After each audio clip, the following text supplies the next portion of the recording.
My little apprentice has only just learned the basic horse stance, but beneath my own feet, I've already mastered the legendary, illusionary windwalk. I casually toss him a ragged sword manual, and instantly, the supreme ultimate sword arts are fully mastered in my mind. All of this is because I'm bound to an incredible, god-tier system. As long as I take on disciples and teach them martial arts, my own power multiplies 100-fold. 5 years ago, I transmigrated into this chaotic world of martial arts, taking over this rundown, bankrupt sword academy. But these days, the world is in utter chaos. Even getting a decent meal is a struggle. And tomorrow, the local thugs are coming to smash our old weathered signboard to pieces. Terrified of being dragged down, my useless apprentices scaled the walls in the dead of night and vanished. Before fleeing, they even looted every single copper coin in my room, leaving me nothing but cold sneers and utter contempt. Now the chilly autumn wind sweeps through the empty courtyard, leaving me all alone to face this bleak, miserable ruin. I can only sigh, unable to protect this ancestral legacy. But even if our sign is going to be chopped to pieces tomorrow, I still drag my half-dead body toward that old, cracked medicine pot. After all,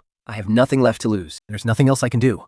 I just want to brew one last bowl of this bitter medicine that has kept me alive for 5 years, and watch the sunset one final time with this ruined sword pavilion. Years ago, to save all living beings in this world, I shattered my own meridians, ending up as a crippled, useless man who can never cultivate again. But the world forgot my sacrifices and kindness. Now, I'm left with nothing but this broken, frail shell. But just as I lift the medicine bowl to my lips, our dilapidated courtyard gate is violently kicked open. Arrogant laughter rings out, shaking dust from the old roof. The intruder is none other than the city's ruthless overlord, Chan Wanjin. Behind him are more than a dozen burly, menacing thugs, brandishing gleaming, massive sabers in their hands. They threaten to flatten my rundown home today. I don't even lift an eyelid. I remain completely silent, gently blowing the steam off my bitter medicine. Just at this critical life and death moment, a slender, fragile figure suddenly leaps in front of me. It's a young girl dressed in rags. Spreading her arms wide, she desperately shields my useless body, her eyes blazing with absolute unyielding resolve. She glares at Chen Wanjin and screams in rage. I won't let you touch a single hair on my master's head.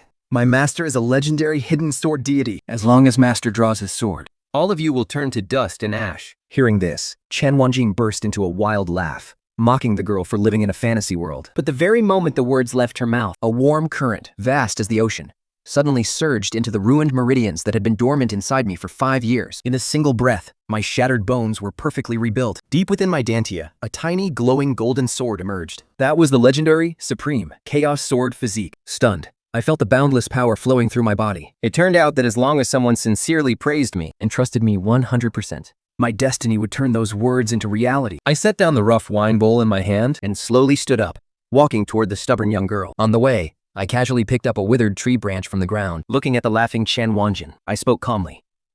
Since my disciple says I am a peerless sword immortal, then today I shall show some mercy and spare your lives. But thinking I had completely lost my mind, Chen Wanjin swung his heavy long blade and slashed viciously right at my face. The blade glinted sharply, carrying a murderous and venomous fury. I didn't dodge, or even flinch. I casually swung the dry branch in my hand, and a dazzling beam of azure sword energy instantly shot up into the sky. There was no earth-shattering roar or deafening blast, only a profound silence and a bone-chilling, deadly intent. Chen Wanjin's steel-forged blade was instantly reduced to fine dust. The clothes on him and the dozen burly men behind him were precisely shredded to pieces by the sword energy, leaving them clad in nothing but their thin, white undergarments. The sword energy had even shaved the hair, clean off the crowns of their heads. Everyone froze on the spot, shivering uncontrollably. With a loud thud, Cao went frantically, begging the peerless sword immortal to show mercy. Then, he and his men scrambled to their feet, fleeing in utter humiliation. The young girl turned around and looked at me, her face filled with pure adoration, her eyes shining like bright, sparkling stars. Master, you really are a legendary master hiding in plain sight. I reached out and gently patted her head, asking her what her name was, and if she wanted to become my disciple. Overwhelmed with excitement, she immediately knelt down, kowtowing as she declared her name was Su Tsinghan, and that she wished to remain by her master's side, forever. Just like that, I took in my very first female disciple. Then, we went back inside. I dug up a rusty iron sword and handed it to Su Tsinghan as his initiation gift. Su took it with both hands, treating it like the ultimate treasure. He gasped in shock, exclaiming that the blade actually carried the traces of the great Tao. The moment the words left his mouth, the rust on the iron sword began to rapidly peel away. A cold, ethereal glow rippled across the blade like flowing water. Instantly, it upgraded into a supreme spiritual weapon. The autumn water shadowless sword. Sensing the supreme sword shadow that had suddenly manifested in my mind, a subtle smirk played on my lips. My mood instantly soared. Early the next morning, the sound of whistling wind suddenly shattered the silence of the courtyard. 2 arrogant elders from the Xingyun sect descended from the sky on their flying swords. They had come to reclaim the deed to this mountain peak. Leading them was the smug and insufferable Mo Changkong. Sneering in disgust at our dilapidated sword pavilion, He casually tossed down a bag of cheap silver and demanded that I know my place. Take your little disciple and get the hell out of here while you still can. Furious, Su Qing'an drew his autumn water sword. The brilliant sharp flash of the blade instantly caught the eyes of both elders. With a single glance, they realized Su Qing'an possessed extraordinary natural talent. A look of pure greed washed over Mo Changkong's face as he instantly changed his mind. He demanded to forcibly take Su Qing'an back to their prestigious sect for training. Su Qing'an clung tightly to my rough robes, crying out, "Even if I die, I'm staying with my master!" The elder sneered, mocking me. He's just a worthless loser with zero cultivation. Freaking shot back fiercely. My master's power is unfathomably deep, you bunch of blind fools. Can't even begin to comprehend his realm. Hearing my disciple defend and praise me with such absolute faith, the chaos stored physique inside my core erupted. In an instant, my cultivation skyrocketed from a mere mortal to the peak of the spiritual communication realm. I looked at Mo Changkong and gave a calm, effortless smile. Since you people of the Qingyun sect think you're so high and mighty, then I'll gladly tag along. Let's see if your sect's primordial sword testing stone can withstand a single casual touch from a worthless loser like me. The two elders sneered, eagerly agreeing to my challenge. With a wave of his hand, Mo Changkong summoned a massive, broad flying sword. He gestured smugly for Su Qing'an and me to step onto it. This is a spiritual treasure capable of traveling 1,000 miles a day, he sneered, dripping with sarcasm. I doubt a useless mortal like you has ever experienced such speed in your entire life. I stood with my hands clasped behind my back, completely ignoring him. But Su Qing'an stepped in front of me, huffing with rage. You call this piece of scrap metal a treasure? If my master flew on a sword, even the lightning of the 9 heavens couldn't touch his robes. He could cross the entire 9 provinces in the blink of an eye. The moment his words fell, the chaos sword physique inside me jolted, and an incredibly profound law of space flooded my mind. Instantly, I mastered a heaven-grade divine ability at peak perfection. The spatial shrinking shadow the sword escape. I smiled, took Su Qing'an's hand, and cast a cool glance at Mo Changkong. Have fun crawling at this turtle's pace. We'll be waiting for you at the gates of the Qingyun sect. Then, I took a single step forward. The empty air beneath my feet rippled like water. In an instant, both Su Qing'an and my figures vanished into thin air, leaving only Mo Changkong and the other elder standing there, completely dumbfounded. By the time they flew with all their might for 6 whole hours, gasping for breath, as they finally reached the Qingyun sect gate, they found Su Qing'an and me sitting casually on the white marble steps. We were happily munching on candied hawthorns we'd bought at the bottom of the hill. Su Qing'an swung her legs, a brilliant smile on her face. Fo Changkong wiped the cold sweat from his forehead, looking at me as if I were a monster. But, gritting his teeth, he tried to comfort himself, convinced that I must have used some single-use artifact that drained my life force. After all, the mountain gate of the Qingyun sect was protected by the oppressive pressure of its grand defensive array. Without spiritual energy to protect your body, it was impossible to walk up these ascension steps. He let out a cold snort, pointed to the 9,999 steps ahead, and said that if we wanted to enter the Qingyun sect, we had to walk up ourselves. Su Qing'an 我测到他在假求取永生兽，就听着我的会。 But I reached out a hand and stopped her. Brushing the dust off my clothes, I said calmly, "It's just a few stone steps. What's all the fuss about?" Su Qing'an's eyes lit up instantly, and she chimed in loudly. Exactly! Exactly! My master is the supreme sovereign of the way of the sword. When this stupid staircase feels my master's presence, the pressure will probably be so terrified, it will stop and bow down to welcome him. Hearing this utterly shameless flattery, I immediately felt the pressure of heaven and earth completely vanish. Not only did it vanish, but I could even feel the spiritual veins of the entire Qingyun mountain bowing down to me. Holding Su Qing'an's hand, I took a giant step onto the stairs. The array, which was supposed to crush a mortal until they spat blood, didn't react at all. Instead, with every single step we took, an ethereal golden lotus of spiritual energy bloomed on either side of the steps. On those 9,999 steps, I literally performed the miracle of blooming golden lotuses with every step. The Qingyun sect disciples guarding the mountain were completely dumbstruck. They scrambled on all fours to run and report to the main hall. By the time we reached the plaza at the very top, the sect master, Vu Changfeng, was already waiting for us in full battle array, accompanied by 36 peak masters. Ko Kangfeng was a middle-aged man with a transcendent, immortal-like demeanor. But at this moment, the look he gave me was filled with wariness and greed. He pointed to the massive, 100-foot-tall black boulder in the center of the plaza. That was the Taiwu sword testing stone, famous throughout the northern wilderness. With a fake smile, Liu Changfeng said, "Since you can make golden lotuses bloom with every step, sir, you must be a master. Why don't you try your hand on this sword testing stone and leave a sword mark so our Qingyun sect can broaden our horizons?" I knew exactly what they were plotting. This sword-casting stone was forged from ancient meteor iron, and only a grand master of the creation realm could leave a mark on it. Once you suffered the backlash from the stone, at best, your meridians would be completely shattered, and at worst, you would die on the spot. Su Qing'an could also see that this crowd was up to no good. He nervously tugged at my sleeve, but the very next second he puffed out his chest and spoke with sheer pride. "Your piece of trash rock isn't even worthy of my master's touch.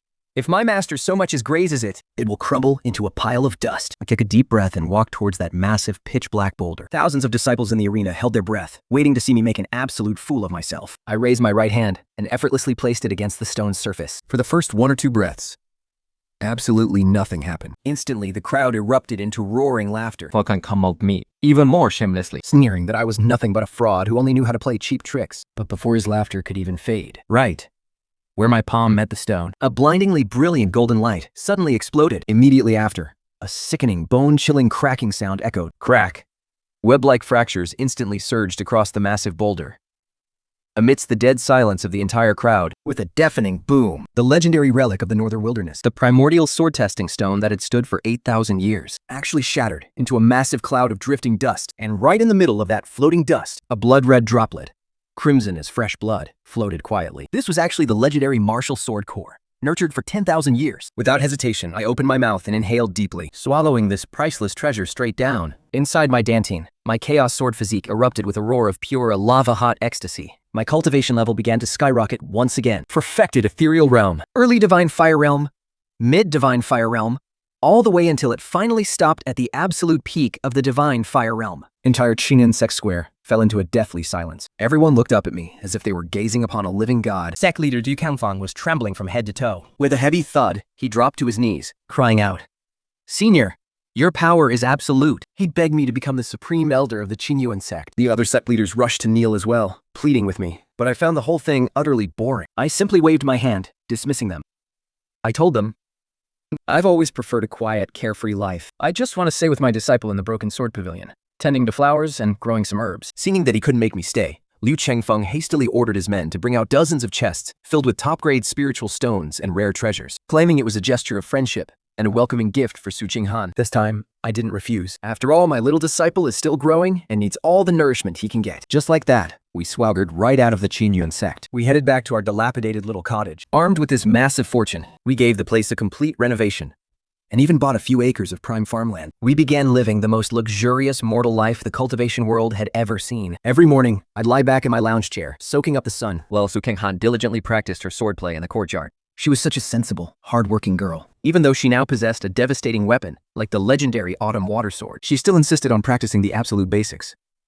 Just endless chops and stabs. One afternoon, I personally went to the kitchen and simmered a fresh pot of spirit fish soup. The milky white broth gave off an incredibly mouth-watering aroma. I scooped out a large bowl and handed it to Su Qinghan, who was dripping with sweat. She took it with both hands and took a small, gentle sip. Suddenly, tears began to stream down her face. I frowned and asked her, "What's wrong? Did you burn yourself?" She shook her head, her eyes rimmed with red as she looked up at me. She shook her head again, staring at me with tearful red eyes, and said this soup tasted exactly like the one her late brother used to make. Looking at my sobbing little disciple, a soft spot deep inside my heart was gently tugged, and in, I let out a soft sigh, reached for a clean handkerchief, and gently wiped away the tears and flecks of dirt on her face. "Silgri, what are you crying for? From now on, wherever your master is, that is your home. As long as I have a single breath left in me, I will never, ever let you suffer another shred of injustice. The days of going hungry and shivering in the cold are over." Su Qinghan raised her flushed little face, her wide eyes still shimmering with tears. She sniffled, looking down at the steaming bowl of fish soup in her hands, and in a raspy but incredibly firm voice, she said, "Master, you're not just the most powerful sword immortal in the world. You must also be the most miraculous healer under heaven. Even this fish soup contains a life-giving essence that could bring the dead back to life. Just one sip, and all my exhaustion completely vanishes.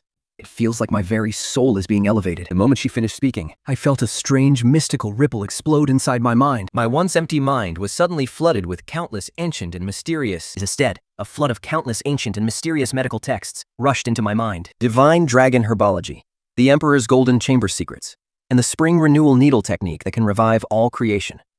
These god-tier medical arts were perfectly fused into my mind in an instant. Even the spiritual energy inside me surged with a thick, vibrant, and unstoppable life force. I looked down at the ordinary wooden spoon in my hand, the one I had just used to stir the fish soup. Right now, it was actually glowing with a faint, vibrant green light. I couldn't help but smirk, thinking to myself, this girl's mouth is practically a cheat code.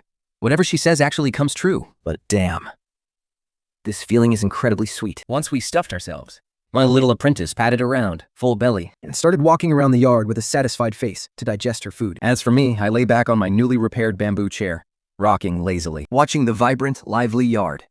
I felt an indescribable sense of peace. Master, I feel like my strength has grown so much today. Can I start learning more powerful moves now? Freaking Han stood there, holding her autumn water shears, looking at me eagerly. I smiled faintly and shook my head, saying, King Han, The path of cultivations. The path of all things that you'll I isn't taking it one solid step at a time. My dear King Han, The path of cultivation requires a down-to-earth attitude.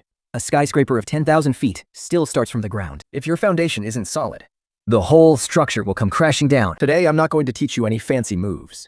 I'm only going to teach you the most fundamental exercise, the horse stance. Hearing this, Su Qinghan didn't show a hint of disappointment or laziness. Instead, she nodded with a dead serious expression. She took a deep breath, bent her knees slightly, raised her arms straight out, and dropped into a textbook perfect horse stance in the middle of the yard. The very instant she steadied herself, a crisp system notification rang out in my head. Ding! Your apprentice, Su Qinghan, is practicing the basic horse stance. Detecting that the host possesses the 100-fold feedback command. 100-fold feedback has been activated. Congratulations! The host has received a 100-fold boost to physical strength. You have acquired the heavenly balance movement technique And the Myria form divine swiftness. Instantly, a terrifying mountain-like force surged from beneath my feet and flooded into my entire body. In that moment, My slightly lean frame felt as though it had transformed into an ancient, colossal beast. bursting with a destructive, earth-shattering power, I tried to gently wiggle my toes. And found myself feeling as light as a feather. it felt like, if I wanted to, I could merge into the wind at any second and travel thousands of miles in the blink of an eye. I fought to suppress the utter shock in my heart. I forced it down completely and put on my best mysterious, all-knowing look. Nodding slightly, I said, Not bad. Your stance is perfect. Keep it up. Sokyang gritted her teeth. Fine beads of sweat breaking out on her forehead, but her eyes were incredibly bright. As she held the pose, she looked up at me with pure adoration. Master, just a casual word of advice from you. And I can feel the very laws of the universe vibrating in the air. The way you were just standing seemed so casual, but it actually perfectly aligns with the state of oneness with nature. In my eyes. Master, you are like an absolute god towering between heaven and earth. Even if 10,000 tribulations were to fall, they couldn't shake you in the slightest. And as my little disciple poured out this heartfelt praise, the power inside my body began to surge wildly once again. My cultivation, which had just broken through to the peak of the divine fire realm, actually began to condense and solidify even further. Saint golden chains of divine law began to weave around my body, radiating a terrifying, heart-stopping pressure. I quickly pulled back my aura, terrified this sheer force would collapse the courtyard we had just repaired. It's like I need to stop this girl from talking so much. Otherwise, she's going to blow me right up into the sky to stand shoulder to shoulder with the sun. Yes, fly right up to stand shoulder to shoulder with the sun as it began to set. The sun was dipping below the horizon, casting its fading glow across the blue roof tiles of our pavilion and reflecting a soft, warm halo. Seeing that it was getting late, I decided to take Su Qinghan down the mountain to Tufeng Town to buy some rice, flour, grain, and oil, and maybe pick up some fresh meat while we were at it. After all, even though cultivators can fast and abstain from food, Life still needs a bit of warmth and earthly flavor. Besides, my little disciple is still growing, and I can't let her go hungry. 2. Master, are we going to the market? the moment Su Qinghan heard we were going down the mountain, she immediately got excited, like a 100-pound child. She carefully strapped the Chi-3 one-hand sword onto her back and racked it up tightly with a piece of coarse cloth. In her words, this was called keeping your wealth hidden, to avoid drawing any unnecessary trouble. Watching her practiced movements, I couldn't help but chuckle. This girl is surprisingly practical. Awakens town wasn't far from where we lived, just about a 1-hour walk. Along the way, wild mountain flowers bloomed in abundance, and a gentle breeze caressed our faces. Su Qinghan skipped along the mountain path like a happy little butterfly, humming an unfamiliar little tune. Master, the flowers in these mountains are so beautiful. When we go back, can we plant some in our yard too? Please? Whatever you want, I replied with a smile, watching her carefree figure from behind. A sudden wave of contentment welled up in my heart. 5 years ago, to save the people of this land, I resolutely destroyed my own meridians, sealing away that great catastrophe with nothing but a mortal body. But once the crisis was over, The world completely forgot my sacrifice. Even the very sects I once protected turned a cold shoulder to me, leaving me to fend for myself. I thought I was destined to spend the rest of my days miserably in this rundown shack, but I never expected heaven to give me a chance to start over. Not only did it grant me this miraculous fate, but it also brought me such a sweet, caring little disciple. In this lifetime, I will not only reclaim my peak, I will also make those who betrayed and forgot me pay back 100 times over. Before we knew it, the ancient archway of Autumn Wind Town appeared before our eyes. The town was bustling with people, the shouts of street vendor, and the sounds of bargaining echoing back and forth. It was incredibly lively. 出香啊，落得冷的来势。 Completely fascinated by everything. Master, look, that dough figurine looks just like you. Su Qinghan pointed at a literal dough figurine stall. It looks so much like you. She said excitedly, tugging at my sleeve while pointing at the stall. I followed the direction of her finger and looked over, only to see a dough figurine dressed in a white robe, clutching a wooden stick in its hand, and actually looking quite a bit like the real thing. I smiled. And was just about to take out some money to buy it when a sudden jarring commotion and desperate cries echoed from the street nearby. Are you blind, you worthless trash? How dare you interfere with the Liang sect's business? Beat him to death. Show him no mercy. Let's see if he ever dares to get in our way again. At the mention of the Liang sect, the faces of the surrounding onlookers went pale, as if fleeing the plague.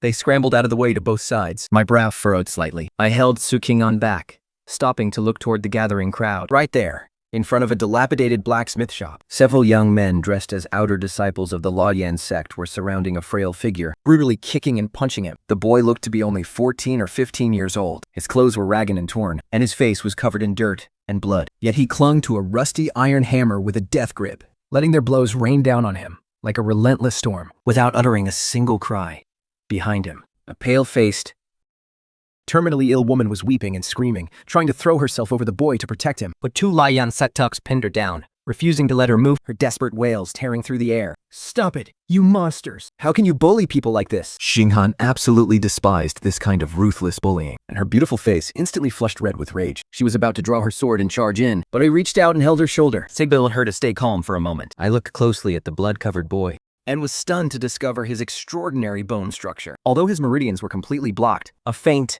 incredibly pure and resilient sword intent was flowing deep within him. He was born with innate sword bones, And the most elite, peerless kind at that. but due to the lack of proper guidance, tough of being frail and sickly, and severely malnourished.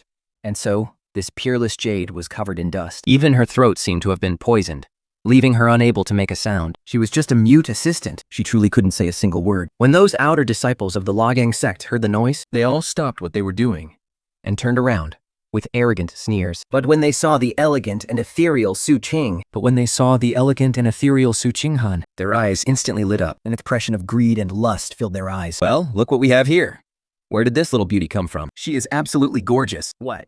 You want to stand up for this little mute? Why don't you come back to the Liang sect with us instead? We promise you'll be living the high life every single day. Haha. They burst into wild, unrestrained laughter, completely failing to notice that my eyes had turned ice cold.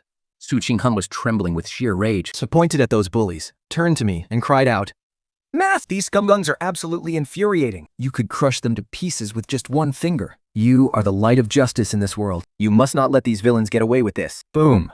As Su Qinghan's words fell, the spiritual energy inside me erupted like a volcano. A terrifying, boundless supreme pressure instantly swept over the entire street. Even the clouds in the sky seemed to freeze in place. The once bustling marketplace fell into a deathly silence in an instant. The smiles on the faces of those Liang sect disciples froze solid. It felt as if an invisible mountain was crushing down on their shoulders. Thud. Thud. Thud. Unable to withstand this terrifying pressure, Their knees buckled. and they fell hard to their knees. An impact cracked the hard bluest stone pavement beneath them. Cold sweat instantly drenched their backs. I slowly walked up to them, looking down on them from above. My voice was calm, yet completely devoid of warmth. "So, this is how the disciples of the Liang sect behave? Senior, spare us. Senior, have mercy. We were blind. We didn't recognize your greatness. Please, Senior, spare us."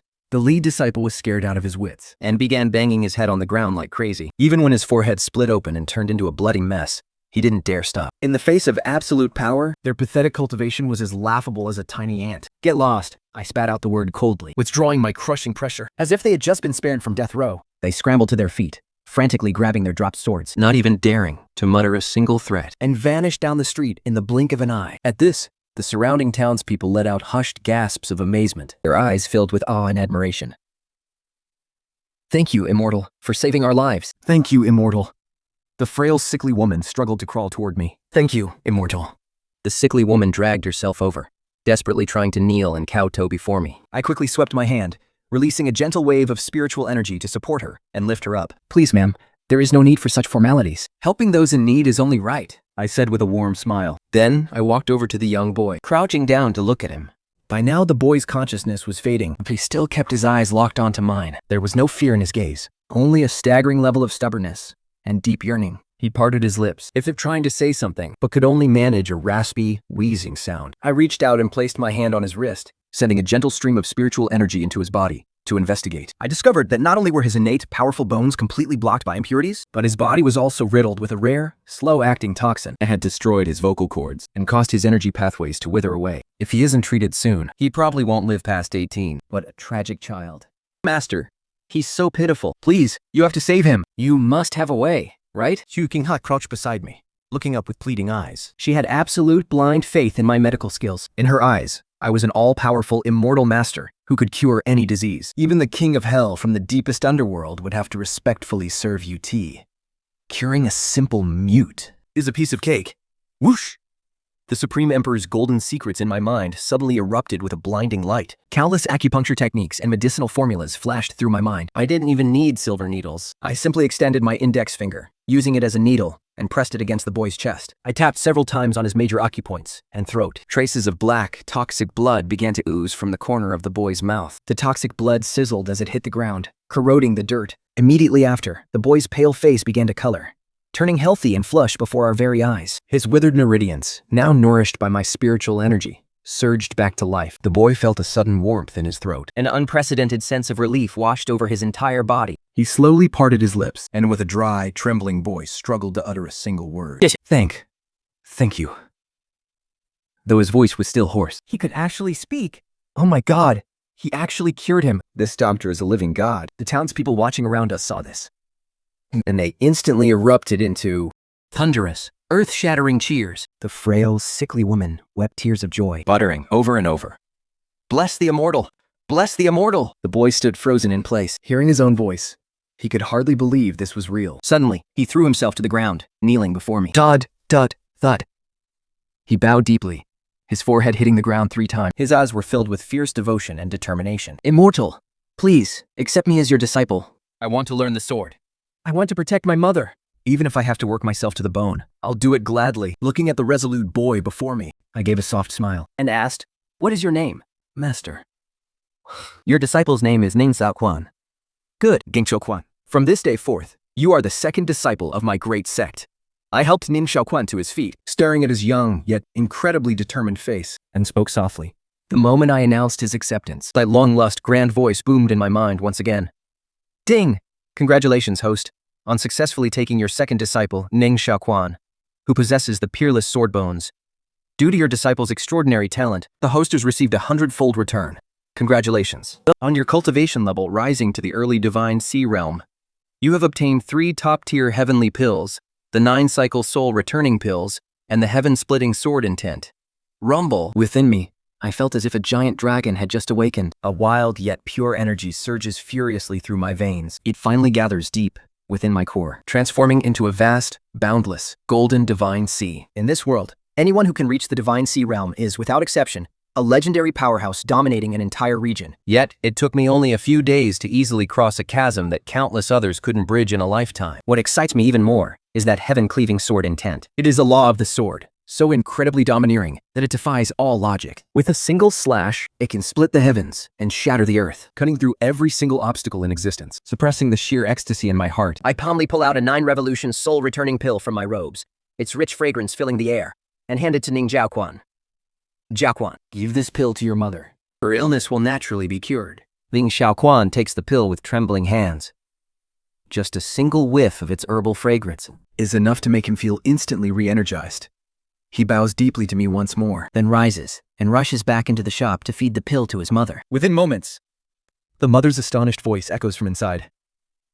My body, it doesn't hurt anymore, and I feel so full of energy. Jiaquan, Was this given to us by an immortal? 您向长湾望到死坡岭河骂的，就娘路可亲霹雳著名念。 Together, mother and son shower me with endless gratitude. After settling Min Shaoan's mother, we purchase enough supplies. And with my newly acquired young disciple, the 3 of us set off on our journey back to the mountain. Along the way, Ning Xiaoquan walks at the very back, still clutching that rusty iron hammer tightly in his arms. Although he rarely speaks, the look he throws my way is filled with a fierce, unwavering loyalty, like a moth drawn to a flame. Meanwhile, Su Qinggan acts like a big sister, explaining the rules of our sect to Ning Xiaoquan as they walk. Junior brother Xiaoquan, let me tell you, our master is a legendary master living in seclusion. You must always listen to him. Even the tiniest scrap of wisdom he drops from his fingers is enough to benefit us for a lifetime. Min Xiaoquan nods repeatedly. Though his eyes are usually quiet and reserved, the fanaticism in them burns even brighter now. I walk ahead, listening to the conversation between my 2 disciples behind me, and my lips can't help but curve into a slight smile. Though both of these kids are quite the smooth talkers, there's no denying that having them around surely makes this path of cultivation a whole lot more entertaining. After we got back to the sword pavilion, night had completely fallen. The sky was filled with countless stars, and the Milky Way stretched across like a dark, beautiful ribbon. I pointed to an empty room in a quiet corner of the courtyard and said to Ning Xiaoquan, "Xiaoquan, You'll stay in that room tonight. get some good rest. Meet me here in the courtyard tomorrow morning."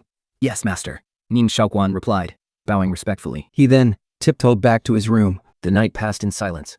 The next morning, as the very first ray of sunlight broke through the mist and bathed the courtyard of the sword pavilion, I pushed open my door, all to find Ning Xiaoquan already standing in the middle of the yard. He had changed into clean but faded clothes, holding the simple wooden sword I had casually handed him yesterday. Standing tall and straight under the morning sun, he looked like a sharp blade just waiting to be unsheathed. Su Qinghan walked out of her room as well, Rubbing her sleepy eyes. Seeing Ning Xiaoquan up so early, and seeing how hard he was already working, she felt a bit embarrassed and playfully stuck out her tongue. She quickly ran over and stood in line. I walked up to my two disciples.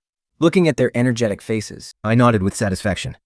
Saikwan, you were born with a natural sword bone. You are a 1 in 10,000 genius of the sword. But because of the poison you were exposed to before, your meridians have been damaged. Because of that, you must not rush into practicing advanced sword techniques right now. A flicker of disappointment crossed Min Shaoquan's eyes, but he quickly masked it. Bowing respectfully, he asked, "Then, Master, please tell this disciple how I should train." I turned around, found an old, worn-out iron axe used for chopping firewood in the corner, and tossed it casually at Ning Xiaoquan's feet. "Starting today, forget about practicing the sword. Go to the woods on the back mountain and chop 500 pounds of firewood every single day. If you don't finish, you don't eat." 明雄炒完货肉， Staring at the rusty, chipped iron axe on the ground, completely at a loss. Seeing this, Su Qinghan's eyes lit up with excitement. Slapping her thigh, she cried out, "Oh my god! 9年报的教望， What do you even know? Do you really think Master's just making you chop wood? This is clearly the world's most elite, world-shattering, 9 supreme divine techniques. Master is using something that can literally split open the primal chaos and reshape yin and yang. He has infused that supreme sword intent into this most ordinary act of chopping wood. It looks like an axe chopping firewood, but in reality, he's using his very soul as a sword to sever all worldly distractions and stray thoughts, pointing directly to the very origin of the great Tao. Once you truly grasp the inner truth of chopping this wood and unleash a single strike, even the immortals in the heavens will have to back down." Standing off to the side, I was completely speechless.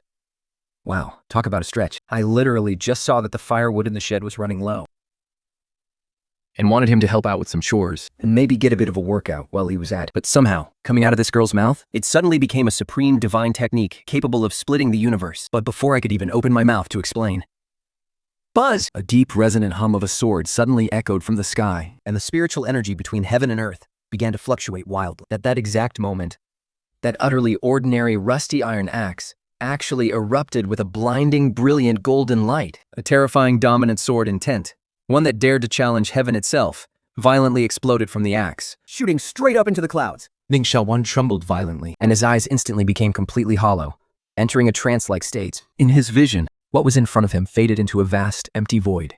In his eyes, it was no longer just a simple iron axe, but a peerless divine weapon radiating endless majesty, capable of tearing the world apart. Every single chip on that axe blade seemed to hold a supreme, ultimate Tao. "Master, your disciple finally understands. Thank you, Master, for imparting this supreme sword path to me." Ning Xiaoquan shook with pure, raw excitement. With a heavy thud, he fell to his knees, his hands trembling, as he lifted the iron axe. Standing up, he held it like the ultimate, priceless treasure, and ran toward the back mountain, with a look of pure, fanatical obsession. I just stood there in the exact same spot, looking at the cup of tea I had just poured but hadn't even had a chance to sip, and then at the lingering, overbearing sword intent still hanging in the air. I couldn't help but let out a long, silent sigh in my heart. Fine, whatever you say. Anyway, I'm a powerhouse of the divine sea realm now. Explaining too much would only make me look less like a profound master. For the next half a month, we lived a highly disciplined life of cultivation in the sword pavilion. Every morning, Ning Xiaoquan would take that heaven-splitting iron axe and head to the back mountain to chop wood. His method of chopping wood was incredibly bizarre. Instead of swinging it downward with force, he wielded the axe as if it were a sword, thrusting, parrying, and slicing with it. With every strike,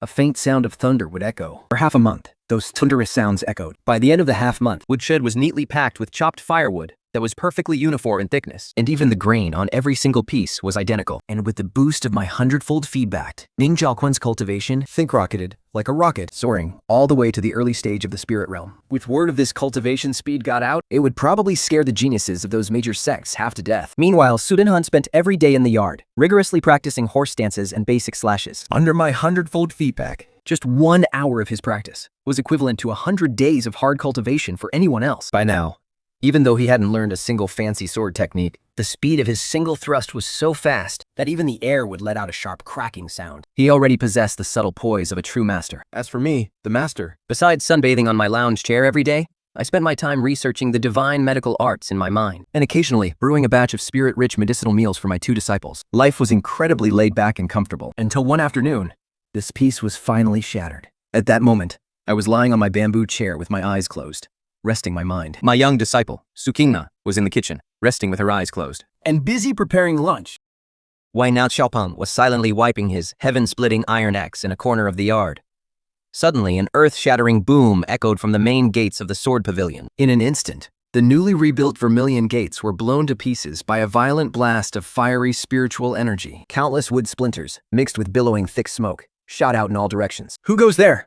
Su Qinghan held a spatula in her hand and rushed out of the kitchen, her beautiful face cold with fury. In Shouquan also stood up in an instant, tightening his grip on the iron axe, his eyes cold as knives. As the dust billowed in the air, dozens of men dressed in crimson robes, with long sabers strapped to their backs, were led by a middle-aged Taoist with a sinister face and a goki on his chin.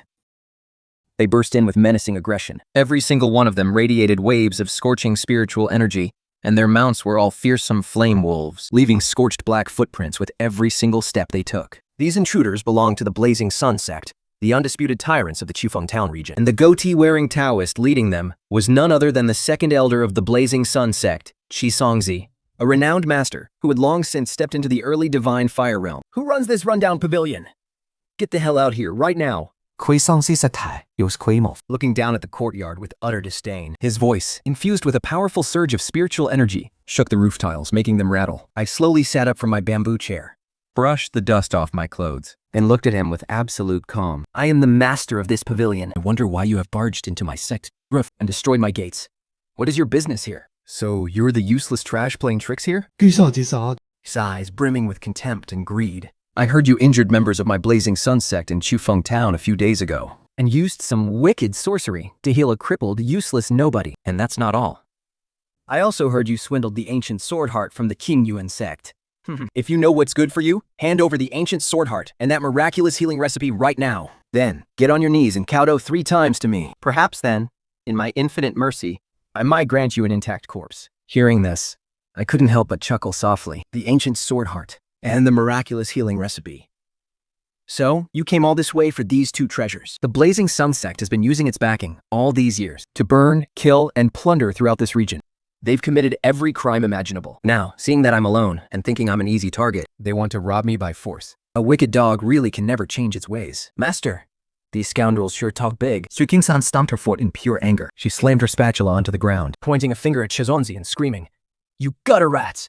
How dare scum like you even look at my master's supreme treasure?" "My master is a legendary immortal who can obliterate mountains and rivers with a single blow." In his eyes, "You worthless bugs from the Blazing Sun sect aren't even worth a speck of dust. All my master has to do is flick a single drop of tea, and it will turn into a raging ocean, drowning you fire-starting freaks once and for all." Ding Shouquan stood nearby, gripping his iron axe tightly. Chenshin chimed in, "Senior sister is absolutely right. Anyone who dares disrespect our master will be slaughtered." As my 2 disciples showered me with these wildly exaggerated praises, the cultivation power inside my body suddenly underwent a world-shaking transformation. Inside my brilliant, golden spiritual sea, the violent, raging energy transformed in an instant. I made a profound change, shining with a brilliant, celestial glow. But the most incredible part was, the cup of ordinary cold tea I was holding in my hand suddenly became unbelievably heavy. Every single drop within it seemed to hold a miniature ocean world, radiating the terrifying power of the great Tao of water. I looked at Shizonzi and gave a faint smile. "Since my disciple said a cup of tea can extinguish your blazing sun, then I shall grant you exactly that.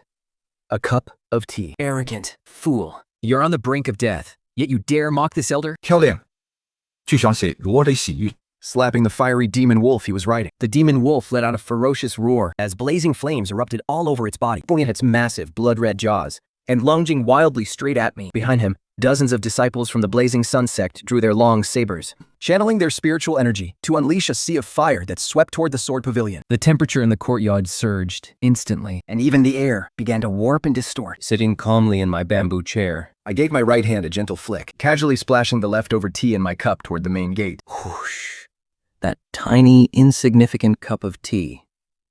The moment it left the cup, it suddenly expanded violently against the wind. There was no deafening roar, only an endless, crushing torrent of surging water, heavy as 10,000 tons. Every single drop of tea transformed into a towering wave in midair, and in the blink of an eye, it rose over 1,000 feet high. A terrifying curtain of water that blotted out the sun materialized out of thin air, hanging right above the sword pavilion. That water curtain contained an incredibly pure water element. Each and every drop of water is heavier than a mountain. No, this is impossible. What kind of divine power is this? Shisungzi stared up at the terrifying massive wave above him that blotted out the entire sky. In an instant, the cruel arrogance on his face vanished without a trace, replaced instead by a wave of endless terror and despair. His entire body trembled violently as he desperately tried to turn his flaming wolf around to flee. But that terrifying water pressure had already locked down the entire space, leaving him unable to even budge a single finger. Rumble! The 1,000-foot wave crashed down like a collapsing mountain. The moment the rolling flames touched the giant wave, they were instantly extinguished, without even a wisp of smoke left behind. Shisungzi, his dozens of the young sect disciples, and the flaming demon wolves they rode were all completely swallowed by the terrifying torrent in an instant. The heavy, mountain-like water crashed violently onto them, followed by a continuous, sickening sound of cracking bones. Senior, spare us!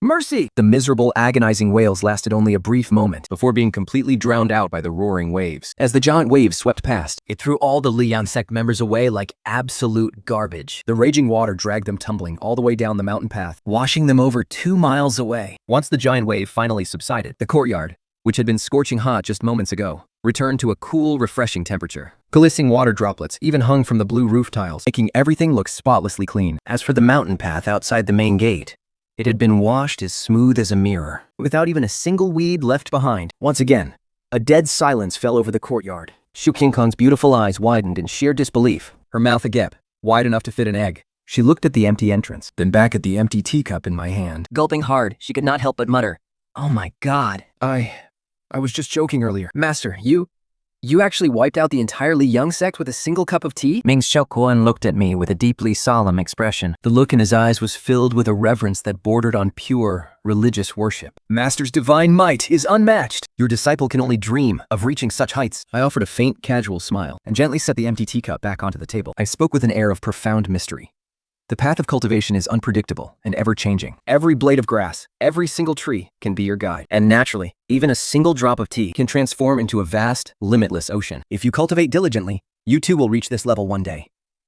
Yes, Master, my 2 disciples replied in unison with deep respect. Their eyes were filled with pure longing and unwavering determination. Once I had comforted my disciples, I leaned back onto my bamboo chair, but my expression slowly darkened. Although I easily repelled the young gag, it also meant our tiny sword pavilion had now completely caught the attention of the major powers nearby. More importantly, Shisungzi just mentioned the ancient sword heart and the divine physician's legacy. This is clearly someone pulling the strings from the shadows, deliberately spreading rumors to get others to do their dirty work. Or perhaps they just want to test my limits. Could it be those bastards from 5 years ago? I massaged my throbbing temples, an icy glare flashing in my eyes. Back then, after I destroyed my own meridians to seal the demon nest, after that great battle, the leader of the Great Martial Alliance, Mo Kanshin, not only failed to keep his promise to protect me, but instead took advantage of my extreme weakness and stole my supreme treasure, the Kang Shenyi, which was rightfully mine. He even cast the curse of oblivion across the entire continent, erasing all memories of me from the minds of every mortal. He turned me from a savior of the world into a forgotten cripple,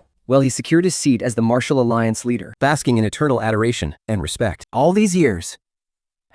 So, the reason I've lived in hiding inside this ruined sword pavilion is not just because my meridians are completely shattered, but also to quietly gather my strength and evade Mo Kanjin's relentless pursuit. But now, as I continue to display my extraordinary power, Kaikainian spies have probably already locked onto me. It seems a storm is brewing. Master, what's wrong? Shu Qinghan noticed my shift in mood. She walked over, looking deeply concerned, and gently tugged at my sleeve. I snapped out of my thoughts, looking into my young disciple's clear, concerned eyes. Most of the darkness in my heart instantly vanished. I reached out and gently ruffled her hair, and said with a smile, "Master is fine. I was just thinking about what we should have for dinner tonight." The moment she heard about food, Su, what are we having tonight? Hearing about food instantly made Su Qing'an throw all her worries to the wind. Her eyes lit up as she cried, "Master, I want braised pork belly and fish soup too."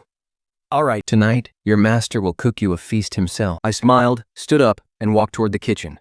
No matter how many storms lie ahead, as long as my disciple is still here, and as long as my strength keeps growing, Mo Kantini, your good days are numbered. Late at night, the mountain winds howled, making the bamboo forest rustle. On a steep cliff at the back of the mountain, the moonlight cast a silver glow, illuminating a slender, yet upright figure. Ning Xiaoquan stood shirtless. His hands gripping the heaven-splitting iron axe tightly. Sweat dripped down his defined muscles, reflecting a healthy bronze glow. He took a deep breath As the bones in his body let out a series of crisp, popping sounds, his mind kept replaying his master's divine form from earlier today, extinguishing the blazing sun with a single cup of. That strike didn't use any earth-shattering magical treasures, nor did it deploy any complex mystical techniques. It was just a casual splash of tea, yet it carried a despair-inducing power. A despair-inducing power. Is this my master's true realm? A fanatical fire burned in Ning Xiaoquan's eyes. He raised the iron axe high with both hands, as the peerless sword bone inside him vibrated wildly, emitting a low rumble like a dragon's roar. Ha! He let out a sharp cry and swung the iron axe in a highly profound trajectory, slashing fiercely into the empty air before him. Whoosh! A stream of energy, only a palm's width but condensed to the absolute limit, erupted from the axe as a domineering, platinum gold sword, instantly tearing through the night sky. Boom! Hundreds of feet away, a massive boulder, dozens of feet tall, couldn't offer the slightest resistance, and was sliced cleanly in half in an instant. The cut was as smooth as a mirror, and even the tiny blades of grass in the crevices remained completely unharmed. Is this the heaven-splitting 9 stances that eldest senior sister talked about? Ning Xiaoquan stares down at his own hands. His eyes, wide with her shock and sheer ecstasy. He can feel it. He is just one single step away from breaking through to the mid-stage of the spirit realm. Meanwhile, back in my room inside the courtyard, I am sitting in deep meditation when a crisp notification rings out in my head once again. Dang! Your second disciple, Ning Xiaoquan, has through hard work successfully comprehended the first form of the heaven-splitting sword intent, water severing, initiating 100-fold feedback. Congratulations, host. You have received a 100-fold boost to your sword deck comprehension. Your cultivation level has been promoted to the mid-stage of the Divine Sea realm. Boom! The golden Divine Sea inside me expands wildly once again. The spiritual energy is so incredibly dense, it is practically on the verge of crystallizing. With every small movement, I feel like I can summon the very resonance of the great Tao. Opening my eyes, I look out the window at the brilliant silver moon. A slow smirk creeps onto my face. Xiaoquan really is an absolute beast when it comes to training. At this rate, it won't be long before he can go head-to-head with the so-called prodigies of those massive sects, all by himself. And as for me, his master, I just need to sip tea and bask in the sun every single day, and my own power will grow exponentially. Honestly, this feeling is absolutely brilliant. Over the next few days, news of the Niang sect's total annihilation spreads like wildfire, sweeping through every single faction within a 100-mile radius. A completely obscure, long-abandoned sect called the Sword Pavilion actually has a mysterious sword immortal sitting in guard. Someone who can obliterate a powerful divine fire realm expert in the blink of an eye. This news sends shockwaves through the entire cultivation world. Countless minor sects and rogue cultivators rush up the mountain, bearing lavish gifts, desperate for an audience. They all hope to receive even a tiny bit of guidance from this legendary master. But Su Qinghan turns them all away, politely explaining that her master prefers his peace and quiet, and refuses to see any visit. She turns every single one of them away with utmost courtesy. Even though they never get to see me, the sight of Su Qinghan carrying that divine sword on her back, coupled with her ethereal, powerful aura, only makes the outside world even more terrified and respectful of our sword pavilion. In their eyes, if even a mere gatekeeping disciple is this extraordinary, then just how terrifyingly powerful must the mysterious master behind her be? But early one morning, a very unusual guest arrives at the gates of the Sword Pavilion. It is a young woman, dressed in a white gown, completely drenched in blood. Her face is deathly pale, and her breathing is dangerously weak. Clutched tightly in her hands is a broken piece of an ancient jade seal, glowing with a faint, mystical light. She stumbles forward, collapsing right at the worn-out entrance of the Sword Pavilion. Su Qinghan, who is sweeping the courtyard, gasps in shock. She drops her broom and rushes over to support her. Miss, what happened to you? Please, wake up! Hearing the commotion, I step out from my room. Hearing the noise, I walked out of the room as well. The moment I saw the broken half of the jade seal clutched in the young woman's hands, We people shrank in shock. I felt as if I had been struck by lightning. That broken piece of jade carried an incredibly familiar aura. it was the very same supreme treasure I used years ago to seal the demon nest, the seal of humanity, which Mo Counchin later stole from me by force. Even though it was now just a broken fragment, and its glow had completely faded, there was no way I could ever mistake it. Miss, wake up! I rushed to her side, pressing my finger against her forehead as a gentle, yet incredibly powerful surge of spiritual energy rushed into her body. I immediately realized that her meridians had been completely shattered by a toxic, sinister black energy. Even her very soul was starting to crack. Of the faint, protective glow of this broken seal of humanity hadn't been shielding her heart. She would have died a long time ago. Who could have been this cruel? Master, is she going to be okay? Su Qinghan asked, looking at me with deep anxiety. My brow furrowed deeply. In a low, heavy voice, I said, "She's severely injured. The sinister energy inside her is eating away at her life force. We must treat her right now." I scooped her up in my arms, rushed into the room, and gently laid her down on the bed. Shaquan, boil a tub of hot water, quick. Kunan, guard the door. Make sure absolutely no one comes in to disturb us. Yes, master. Recognizing the gravity of the situation, my 2 disciples looked incredibly serious and immediately sprang into action. I took a deep breath, Forcing down the shock and disbelief in my heart. my index finger tapped rapidly across her vital acupoints. Channeling the acupuncture technique from the Imperial Golden Scripture once more, I turned threads of warm, golden spiritual energy into golden needles, driving them into her body. They immediately engaged in a fierce battle against that sinister black energy. 1 hour later, Her body suddenly shuddered violently, and she spat out a large mouthful of foul black blood. Slowly, she opened her eyes as her gaze landed on me. A flash of confusion crossed her eyes. Then her eyes fell upon the broken half of the jade seal in her hand. she whispered weakly, The seal of humanity. It's still safe. You're safe now, miss. This is the vast, chaotic world of the Jianghu. Tell me, who are you, and why do you have a fragment of the seal of Kangsheng? Who did this to you? I fire off several questions in rapid succession. My voice trembling slightly with suppressed emotion. A slight tremble shakes her youthful voice. So she stares up at me, as if trying to verify my identity. Suddenly, her gaze falls on the sword strapped to my back, then shifts to my face, youthful, yet with eyes as deep and fathomless as an abyss. Her delicate frame suddenly begins to tremble, violently, And her large eyes overflow with cascading tears. Benefactor Shen, is it really you? You're still alive? She struggles, trying to drag herself up to kneel before me, but I gently hold her back. Miss, Please, don't exert yourself. do you actually recognize me? My brow furrows in deep confusion. Ever since the curse of oblivion befell this land, every mortal in the world has forgotten my face. How could this woman possibly recognize me at a single glance? Benefactor, I, Wen Qingxuan, am a guardian of the Kangsheng Earth Spirit. Wen Qingxuan weeps, her tears flowing like rain on pear blossoms. Her voice raspy, yet bursting with raw excitement. Back then, you destroyed your own meridians to save the world. But that despicable scoundrel, Mo Kamchin, not only stole your seal of Kangsheng, but he also ordered the slaughter of every cultivator who knew the truth, just to silence them.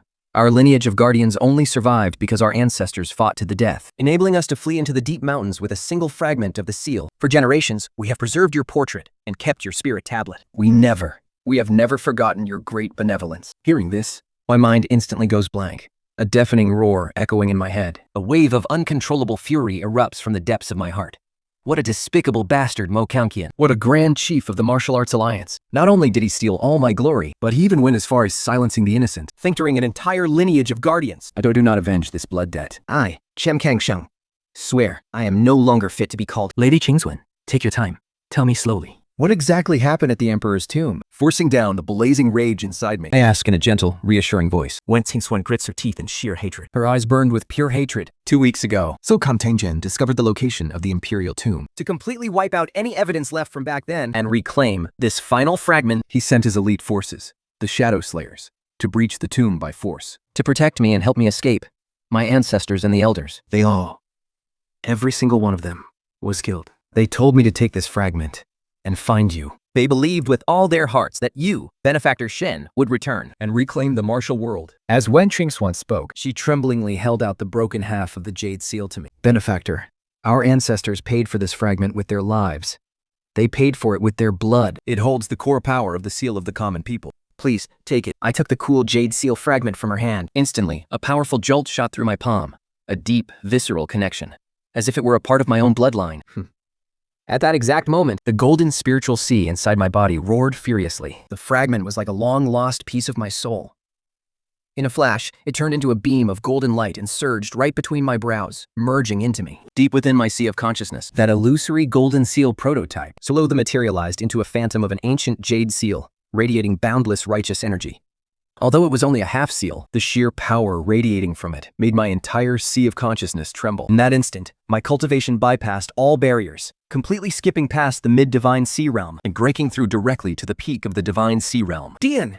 Congratulations, host, on merging with the half-fragment of the seal of the common people. As your natal treasure returns, your power has been massively enhanced. You have unlocked the ultimate technique, righteous chief of the common people. I slowly closed my eyes, feeling the terrifying ocean-churning energy coursing through my veins, as well as the omnipresent, boundless righteous energy capable of suppressing all evil in existence. When I opened my eyes again, golden runes faintly drifted within my pupils, looking unfathomably deep. Lady Qingxuan, Rest assured, I will get justice for the Guardians. and for all of humanity, I will make Mo Kingting pay for this. My voice was calm. But the sheer murderous intent behind it caused the temperature in the room to plummet to freezing. Master, someone's outside. There are so many flying swords. Right at that moment, Shu Qinghan's frantic voice suddenly rang out from the front gate. My brow furrowed slightly. I gently patted Wen Qingxuan on the shoulder, gesturing for him to get some rest, before turning and slowly stepping out of the room. The moment I stepped into the courtyard, I looked up to see the sky above the sword pavilion, packed with over 100 hovering flying swords. Standing on each of those swords was a figure clad in tight black cloth, their faces hidden behind hideous demon masks. Their aura was bone-chilling, like cold, ruthless killing machines. At the very front of the horde To a shriveled old man draped in a black and gold robe. clutching a pale, ash-white ancient sword. Power rolled off him in waves, Emanating the terrifying pressure of the early divine sea realm. Cruelty and greed gleamed like green fire in his triangular eyes. Lord of the Shadowkill Pavilion, Yu Mingzi, burst into wild laughter. Ha ha ha, Shen Kansheng! I never thought a crippled loser like you would actually still be alive. To think you've been clinging to life? Rotting away in a dump like this? Min Mingzi glared down at me, letting out a grating, wicked cackle. It seems our alliance leader was right. As long as we keep an eye on the pathetic remnants of the Kangxing sect, We were bound to sniff out your hiding place. Jian Kazhen, he 26 Kori man who tutu half ink. Sun King Shuan Chixuan. do that, and for the sake of our past, I might just leave you with a whole corpse. Otherwise, I will slaughter everyone in this sword pavilion today.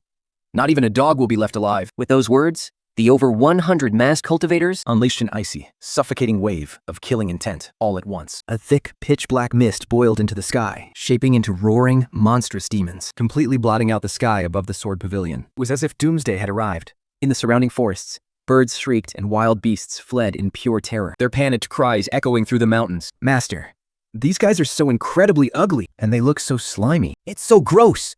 Su Qinghan pinched her nose in sheer disgust, shrinking back to hide behind me. Yet, there was no real fear on her delicate face. Instead, she looked up at Yu Mingzi and his men, with a look of pure pity. She looked up at me and called out in her sweet, clear voice, Master, these masked bad guys must have no idea what kind of supreme, godlike being they are messing with. It's just one look from you, Master. Even the heavens and the earth will tremble in fear. The divine lightning in the skies will heed our master's command, transforming into massive, soaring dragons of thunder. They will obliterate these filthy creatures of the underworld, leaving absolutely nothing but ashes. And Qiao Chao tightened his grip on his iron axe. Stepping up to my side, With cold, sharp eyes, he added, Once Master summons it, the heavenly tribulation will descend. The divine lightning will purge this world. rumble. Just as the two disciples finished their fiercely loyal and boastful praises, the sky, which was once filled with thick, suffocating black mist, and a gloomy, oppressive darkness, suddenly erupted with an earth-shattering roar without any warning. In an instant, a blinding flash of golden light tore right through the heavy black fog, piercing it with an endless, sky-blotting ocean of brilliant golden lightning. Within that golden sea,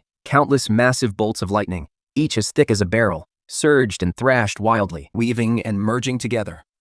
They thrashed violently, intertwining and intensifying under the utterly stunned gazes of the tens of thousands of onlookers. The lightning actually transformed into 9 colossal, golden thunder dragons that radiated an absolute godlike power. Their deafening roars shook the heavens, Fiddling the flying sword to the hundreds of Shadowkill sect cultivators so violently That they vibrated uncontrollably, nearly knocking them straight out of the sky. At that moment, the righteous, noble energy within my body found its release. surging furiously into my fingertips. My fingertips erupted in a brilliant golden glow, shining as brightly as the midday sun, radiating an absolute majesty that was the ultimate bane of all evil. No, this is impossible. This is the golden divine lightning of the 9 heavens. Aren't you supposed to be a useless trash whose meridians were completely destroyed? How could you possibly summon a heavenly tribulation of this scale? Mingxi stared up at the 9 golden thunder dragons soaring above him. Their cold, majestic eyes looking down upon him. Terrified to his very core, his entire body shook violently, his goki trembling uncontrollably, and his eyes nearly bulging out of his head. He desperately tried to summon his pale bone sword to flee, But beneath the overwhelming, absolute power of the 9 heavens divine lightning, His dark, sinister arts were like melting snow under a scorching sun, dissolving into absolutely nothing in an instant. they couldn't channel even a single shred of their spiritual energy. I looked down at Mingxi, who was absolutely paralyzed with fear. A smirk played on my lips, and I said calmly, Since my disciple already told you that if I lose my temper, divine lightning will obliterate the world, then today I'll let you witness the true power of the 9 heavens divine dragon tribulation. Fall! I gently pointed my index finger toward the sky and sliced it through the air. Instantly, 9 massive golden thunder dragons unleashed an earth-shattering roar together, Carrying the supreme, world-destroying wrath of heaven, as they violently plunged down from the heavens. That night, the entire land for 100 miles around was lit up as bright as day. The sky full of golden lightning turned into a violent, raging ocean, completely swallowing the 100 elites of the Shadow Slayer Pavilion and their formidable, world-renowned divine sea realm master, Yingmengzi. Their screams and desperate pleas for mercy couldn't even make a single ripple against the roaring, apocalyptic thunder. In a single breath, the elite force that Yingmengzi had spent his entire life building, the very warriors who struck terror into the hearts of countless righteous sects, along with the overwhelming dark evil filling the sky, were utterly vaporized in the golden light, completely wiped from existence. Not even a speck of ash remained. Even the lingering, sinister energy in the air was completely cleansed by the overwhelming, righteous power of the divine lighten. A faint, refreshing scent, like the air after a clean rain, drifted through the breeze. As the blinding light faded, the night sky returned to a serene silence. The stars shone as brilliantly as before, and the Milky Way flowed on, undisturbed. It was as if that world-shaking miracle had never even happened.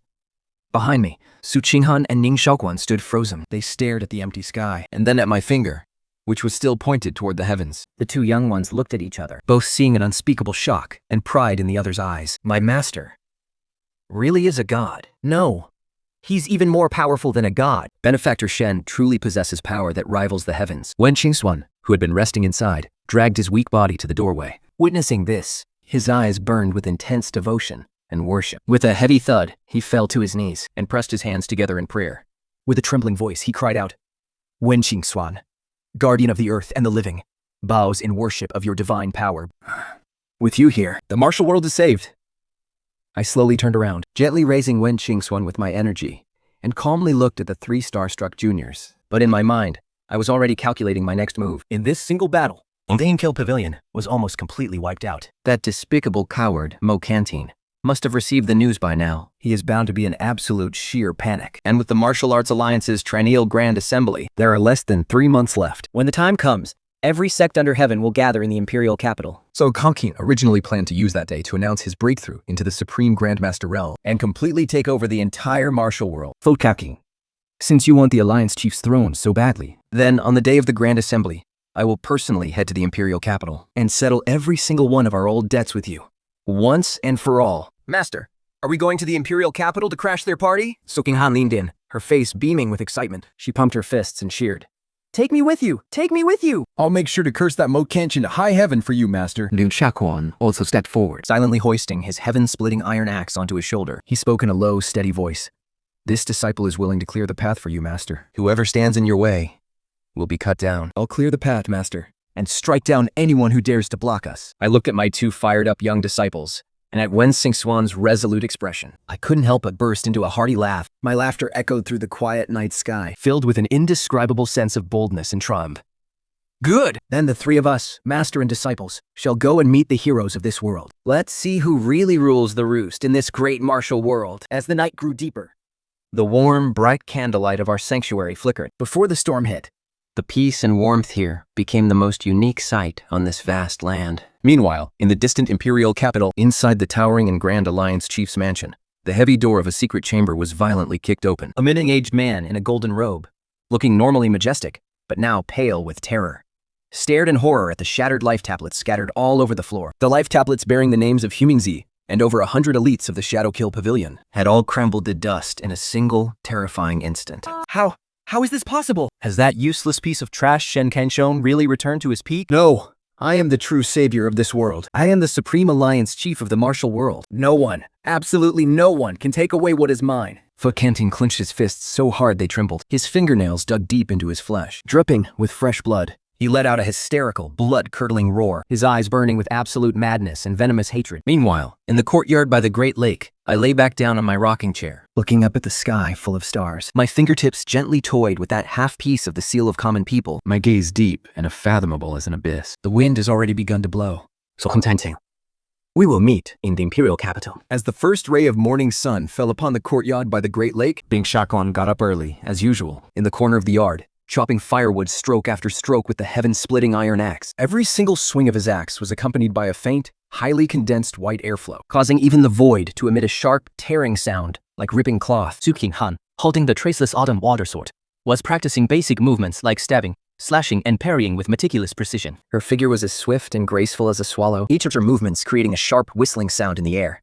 Meanwhile, under the care of my 9-turn Twilight Pill and Great Emperor Rejuvenation Acupuncture, Wen Qingxuan's injuries were already mostly healed. Yes, Her wounds were almost entirely recovered. At this moment, she was walking out of the house, carrying a basin of freshly washed clothes, A warm, serene smile gracing her face. These past few days had been the most peaceful and happiest time she had experienced since the destruction of the Earth Spirit sect. Here, there was no endless pursuit, and no dark conspiracies. There's only this legendary savior, her benefactor, and two lively, adorable, and terrifyingly talented disciples.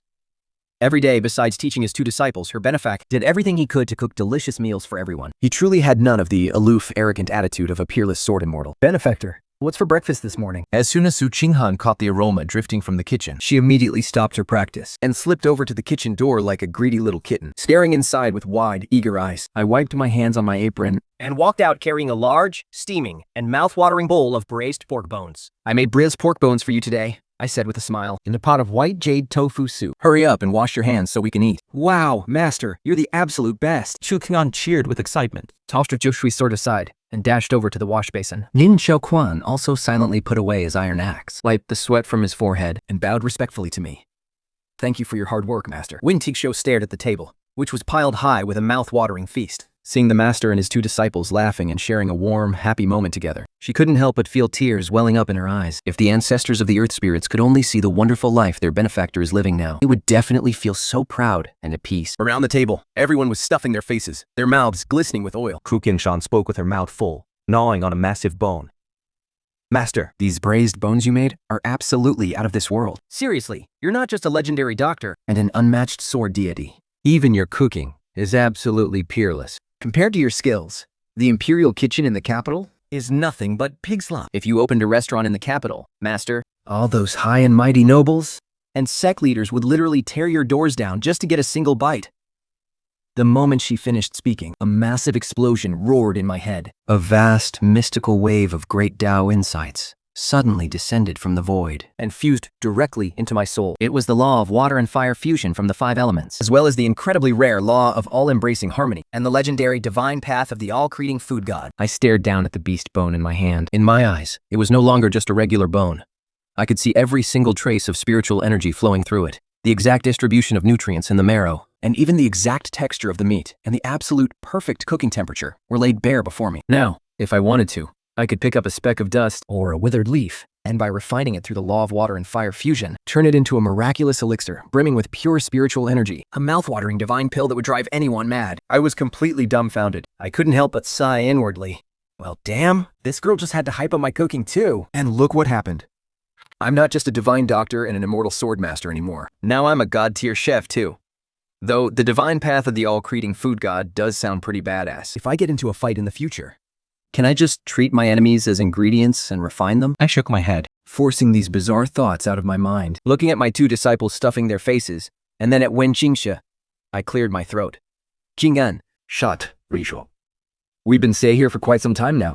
Less than 3 months left until the grand assembly in the capital. I plan to set off for the capital in a few days. Hearing this, Wen Xingshu's delicate body trembled. A complex wave of excitement and emotion flashed in her eyes. Benefactor, Are you finally returning to the imperial capital? I nodded, gazing into the distance with a deep, burning intensity in my eyes. It has been dragged on for 5 long years. It is finally time to settle the score. Since Mo Canteen has stolen the Alliance leader's throne for 5 years, enjoying 5 years of wealth, glory, and the adoration of the masses, It's time he realized that some things simply don't belong to him. and taking them comes with a deadly price. Master, what about the sword pavilion? Ming Shakuan looked around anxiously at the newly Prepared houses. This place was his home, and the place where he was reborn. He was reluctant to leave. I smiled faintly and said, "The sword pavilion will always be here." Once we finish our business in the imperial capital, it can return whenever we want. The journey to the capital is long and treacherous, and there's bound to be trouble along the way. 可卡他们抓狂，要勾选我你或者瓦了。 And you need to experience the real martial world. Wen Swan will join us too. And we can help you rebuild the Guardian's lineage along the way. Oh yeah. We're going to the imperial capital to kick some serious ass. Su Qing'an jumped up in excitement. The autumn water sword on her back, humming softly like a cicada. As if it too was anticipating the coming storm. 林秀扣耳后本，热门下来。 He simply reached back, quietly touching the iron axe on his back, an unprecedented coldness flashing in his eyes. Mokantian, for this blood debt with the Yinsha Pavilion, our great Zhenghu Sword Pavilion, will make you pay in blood. Once our journey was decided, we spent the next few days packing our bags and gathering the supplies we'd need for the descent. Since we had a long journey ahead, Crossing dangerous mountains and treacherous rivers, I specially prepared several bottles of a unique elixir I brewed myself, using ingredients from Shishan Island. These pills could not only instantly restore spiritual energy and heal severe wounds, but they also tasted incredibly sweet, just like the fruit candies sold on the streets of Qifeng town. Su Qing'an was absolutely delighted, praising me for being such a caring master. However, in the afternoon of the very day before our departure, a chaotic din of pounding hooves and shouting erupted right outside the gate of the Sword Pavilion. but this time, it wasn't grim-faced assassins Or fierce-looking thugs. Instead, it was a pair of cultivators dressed in cyan robes, Exuding an elegant and refined aura. Leading them was none other than Liu Chengfeng, the sect leader of the Qingyun sect.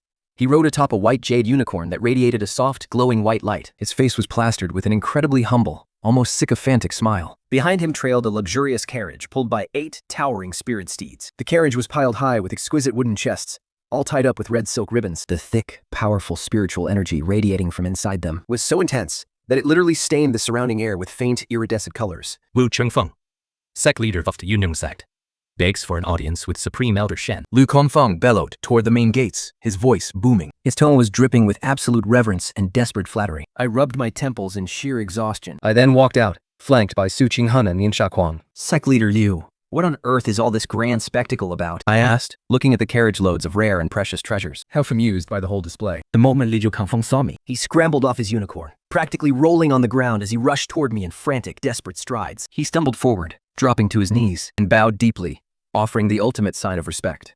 Supreme Elder Sen, this junior only recently heard that those worthless scum from the Laiyang sect and the Yinsha Pavilion actually dared to disturb your peaceful cultivation. I was absolutely horrified to hear this. It is entirely my fault for failing to keep order.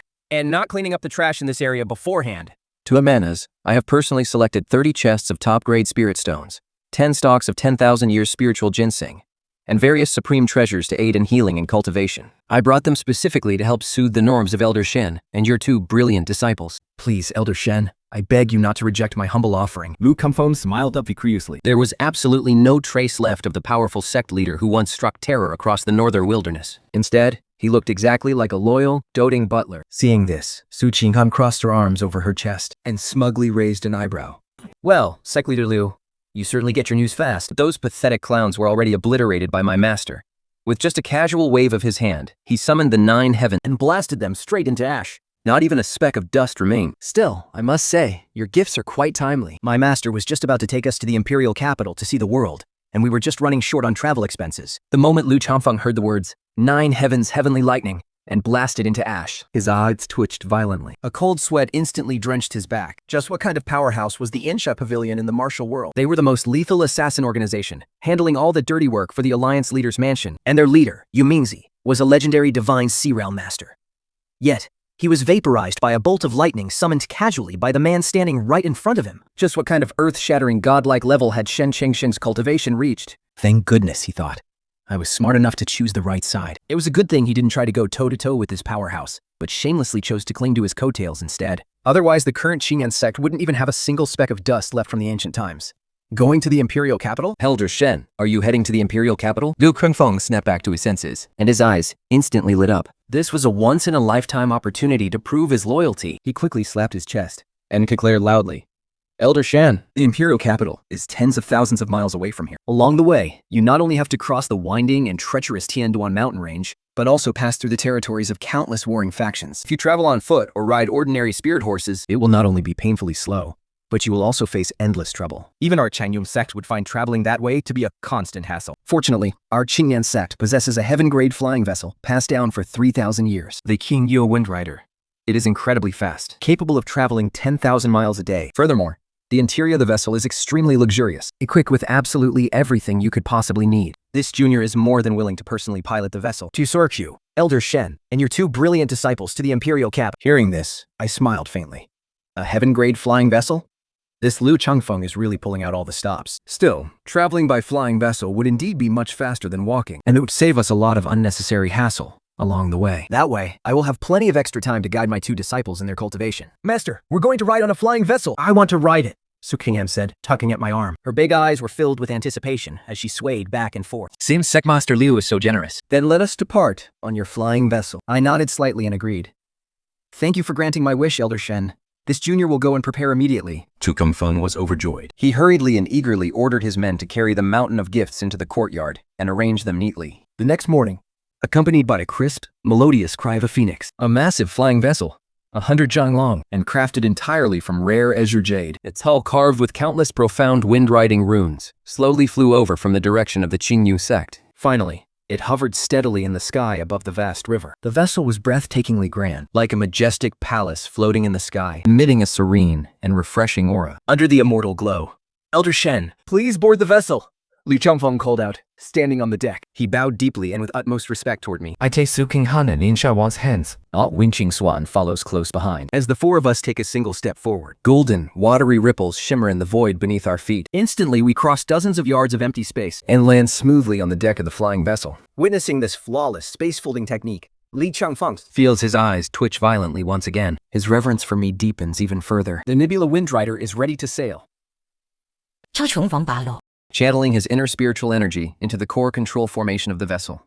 Boom! Boundless azure clouds suddenly surge around the massive vessel, And in a single instant, the giant ship transforms into a streak of pure light, but plunges directly into the sea of clouds high up in the 9 heavens, hurtling toward the imperial capital at a terrifying speed. inside the spacious and luxurious cabin of the flying vessel. Su Qinghan is like an excited child. looking around and touching everything in wonder. She can't wipe the massive grin off her face. Meanwhile, Ne Shouquan stands by the window. Watching the sea of clouds rush past outside, His gaze is deep.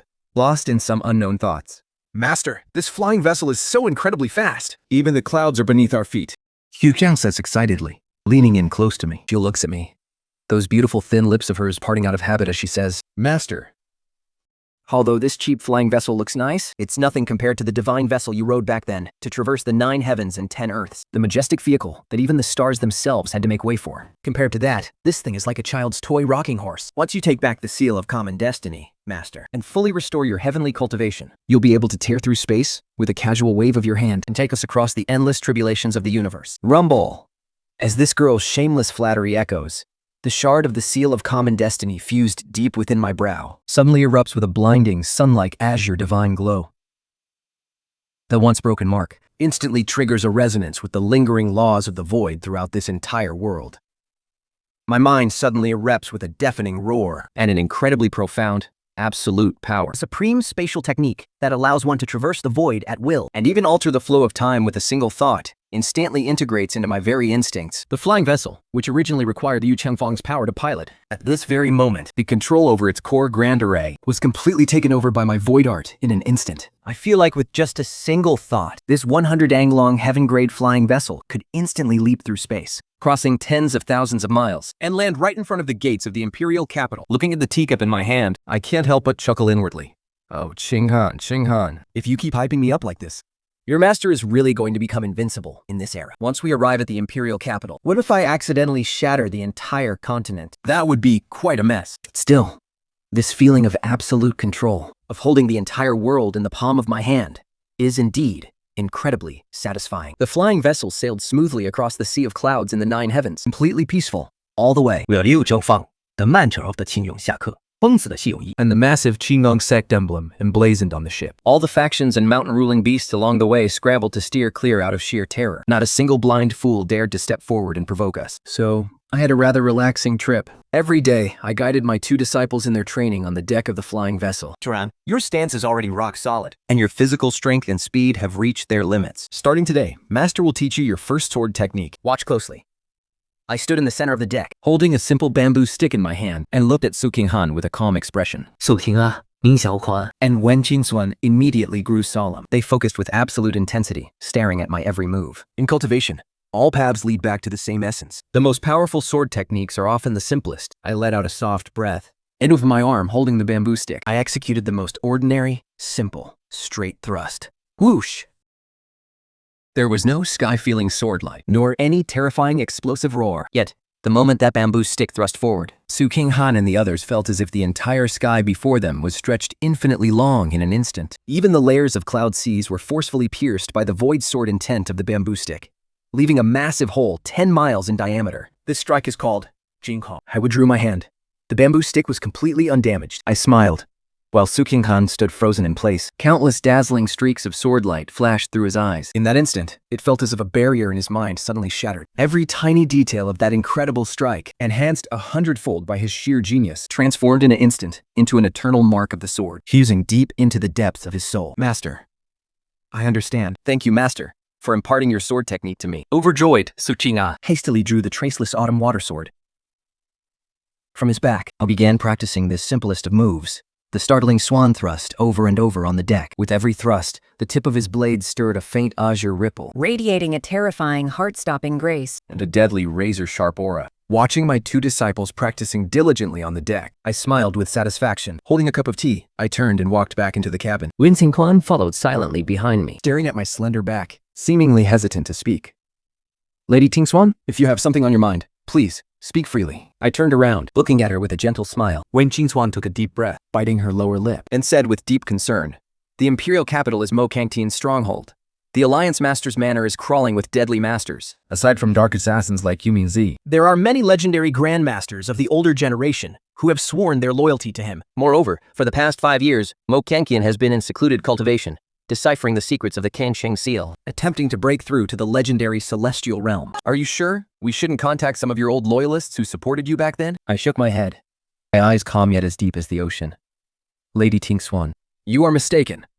In the face of absolute power, Numbers mean absolutely nothing. the only reason Mo Kangtian has reached where he is today is because he stole what rightfully belonged to me. But now, I am back. What's mine? Even if he has devoured it for 5 years. I am taking it back. What belongs to me, Even if he has gorged on it for 5 years. I will make him spit it all out, down to the very last drop. Besides, those old loyalists who supported me back then are barely surviving under Mo Kangtian's tyranny now. If we try to contact them, It will only bring down utter destruction upon them. once the day of the Grand Assembly arrives, Everything will finally come to light. Seeing my absolute calm, unshaken even if the heavens were to fall, every ounce of worry in Wen Qingxuan's heart vanished instantly. In its place grew an overwhelming sense of pride and deep reverence. you are absolutely right, benefactor. No matter how high those worthless ants try to leap, Before you, they are nothing more than pesky flies to be crushed with a flick of your wrist. our skyship surged forward at lightning speed. Sailing over rugged, towering mountain peaks, And crossing vast, endless plains. we traveled like this for a full half a month. Then, on this very afternoon, At the far edge of the horizon, a massive, majestic city, sprawled across the earth like a colossal black dragon, finally loomed into view. The imperial capital, the absolute heart of the martial world, the most prosperous city in the ultimate center of power. We had finally arrived.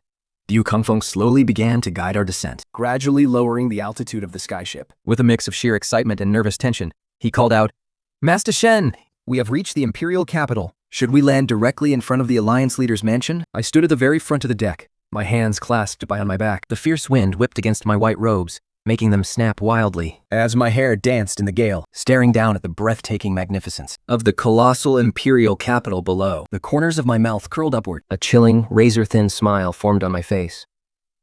No, Liu Kungfeng, bring us down, right at the main gates of the capital. I will take my disciple by the hand, and step by step, we shall walk through those gates ourselves. I want Mo Kangtian, is sitting up there in his Alliance leader's mansion, to hear every single step of my return. Loud and clear. As you command, Senior. Li Kangfeng, his expression filled with absolute determination and profound reverence, replied loudly. The skyship then Majestic gates, crafted entirely from white jade, and made a flawless, steady landing. The area outside the gates was teeming with a massive crowd. With countless cultivators and carriages lined up, waiting to enter. But when they saw a massive, 300-meter-long and incredibly luxurious heaven-grade skyship actually descending right in front of the gates, the crowd instantly erupted into a collective gasp of shock. In an instant, every single eye was locked onto the deck of the vessel. Under the collective gaze of the massive crowd, I, dressed in pure white robes, and with a perfectly calm expression, slowly stepped down from the vessel. 休听汉方的我，取血武狠手市场团霸。玩偶杨秀环配御史上莫大的蹄子，心快来于这里，还能 slitting at your neck。 and right behind them, Wen Qingxuan followed closely. Chu Kanfeng followed closely behind me, like a butler, keeping half a step behind me, with an incredibly respectful look on his face. Following step by step, our strange yet terrifyingly powerful procession instantly caused a massive uproar at the city gates, Who on earth is that young man in white? He's actually riding in on a heaven-grade flying boat. Oh my god, you don't even recognize him? That's Liu Chaofeng, the sect master of the Qingyu sect. He's actually walking behind that young man in white, and he looks so incredibly respectful. Could that young man be the holy son of some sacred ground? Or the heir to some hidden ancient family? Whispers and gasps of shock rose and fell all around us. My expression didn't change at all. Holding Su Qinghan's soft hand, I calmly stepped through the gates of the imperial capital under the worshipful gaze of the crowd. The moment we stepped through those gates, nearly 50 miles away, Deep within the Grand Alliance leader's mansion, in the heart of the imperial capital, a massive door that had been tightly shut for 5 whole years, forged from 10,000 pounds of deep-sea iron, suddenly let out an earth-shattering boom. It blew completely to pieces, and a man wearing a golden night dragon robe, shrouded in a suffocating, terrifying black mist, slowly stepped out of the chamber. In his pitch-black, demonic eyes, which had absolutely no whites left, there flickered an insane, twisted, and completely undisguised look of malice and terror. He stared fixedly in the direction of the city gates, letting out a terrifying, raspy voice that sounded like a demon grinding its teeth. Xin Kangsheng, you cripple who should have died 5 years ago. how dare you actually return to the imperial capital? The city gates of the imperial capital towered hundreds of feet high. We were surrounded by awe-struck gazes. Our group walked slowly and leisurely down the street. It was actually a rather strange feeling. Su Qing'an looked all around the streets, She pointed to a tea house on the corner and said the feng shui there was excellent. And that it was the perfect place for us to settle down and rest our feet. The tea house doors were tightly shut, with a rusty old chain hanging on them. The owner was standing to the side, sighing heavily, getting ready to sell the shop off. I walked over, paid him the silver, and bought the tea house right then and there. From today on, this will be our new base in the imperial capital. Su King excitedly rolled up her sleeves, grabbed a rag, and started cleaning, Ming Xiaochuan was busy clearing the weeds in the courtyard with an iron axe. while Yu Zhongfeng was running back and forth nearby, helping out. He was temporarily moving the boxes into the backyard. His movements so skilled, he looked just like a seasoned shop hand, clearly terrified of doing anything that might displease me. 明白，问清选我是不用提的下妇。 His movements as elegant and effortless as flowing water. Soon, the rich aroma of tea drifted through the air, Bringing this run-down tea house back to life. But just as we were busy working, a sudden racket erupted outside the door. A few city guards clad in iron armor swaggered right in. led by a fierce-looking officer with a scarred face. Clutching a gleaming saber in his hand, he tapped the tip of his blade heavily against a table and glared at us with disdain. Does the new shopkeeper here not know the rules? To open a shop and do business on this street, you have to pay 100 taels of silver every single month. If you're short by even a single copper, we'll smash this place to pieces today. The officer's tone was incredibly arrogant and overbearing, Treating us as if we were absolute nobodies. Seeing this, Liu Changfeng was about to lose his temper, But I stopped him with a subtle glance. Zhu Qinan stepped forward with a cold sneer. looking down at the self-important soldiers. A few lowly gatekeepers dare to behave so insolently in front of my master? My master is a true immortal of the 9 heavens. A single finger of his is heavier than 10,000 mountains. If he were to just lightly press his finger on this table, he could crush this entire imperial capital to dust. The moment those words left his mouth, I felt a vast, boundless power suddenly surge into the tip of my right index finger, Glowing with a faint golden light. Pretending to be helpless, I let out a soft sign and gently placed my right index finger onto the table. There was no deafening explosion, Only an almost imperceptible ripple. but suddenly, the fullness of the with the tea house at its center. The solid ground for 10 miles around quacked in perfect unison. Sinking full half-foot deep, the city guards' legs buckled, and they all collapsed to their knees with a heavy thud. The hard stone tiles beneath them had shattered into a web of cracks. The officer was scared absolutely pale, his saber clattering uselessly to the ground. He watched in utter terror as the wooden table slammed onto the ground, only to find it was completely undamaged. A miracle! He's a real immortal! The officer frantically cowed out, slamming his head against the floor. Blood dripped from his bruised and battered forehead. He scrambled to his feet and fled with his men, terrified for their lives. 据请安看出罕见散的发现， She turned to look at me with deep admiration. Master? You are truly far too merciful. I can't believe you didn't just turn them all to ash. In the courtyard, Ning Xiaoquan was wiping his iron axe. He chimed in calmly. Master has a benevolent heart for all living souls. He naturally despises unnecessary bloodshed. I took a calm sip of my tea, looking completely unbothered. But inside, I was absolutely thrilled. This destiny system of mine is just too amazing. Just by boasting, I can gain godlike power. When evening fell, the tea house was fully tidied up. We hung up a sign at the entrance.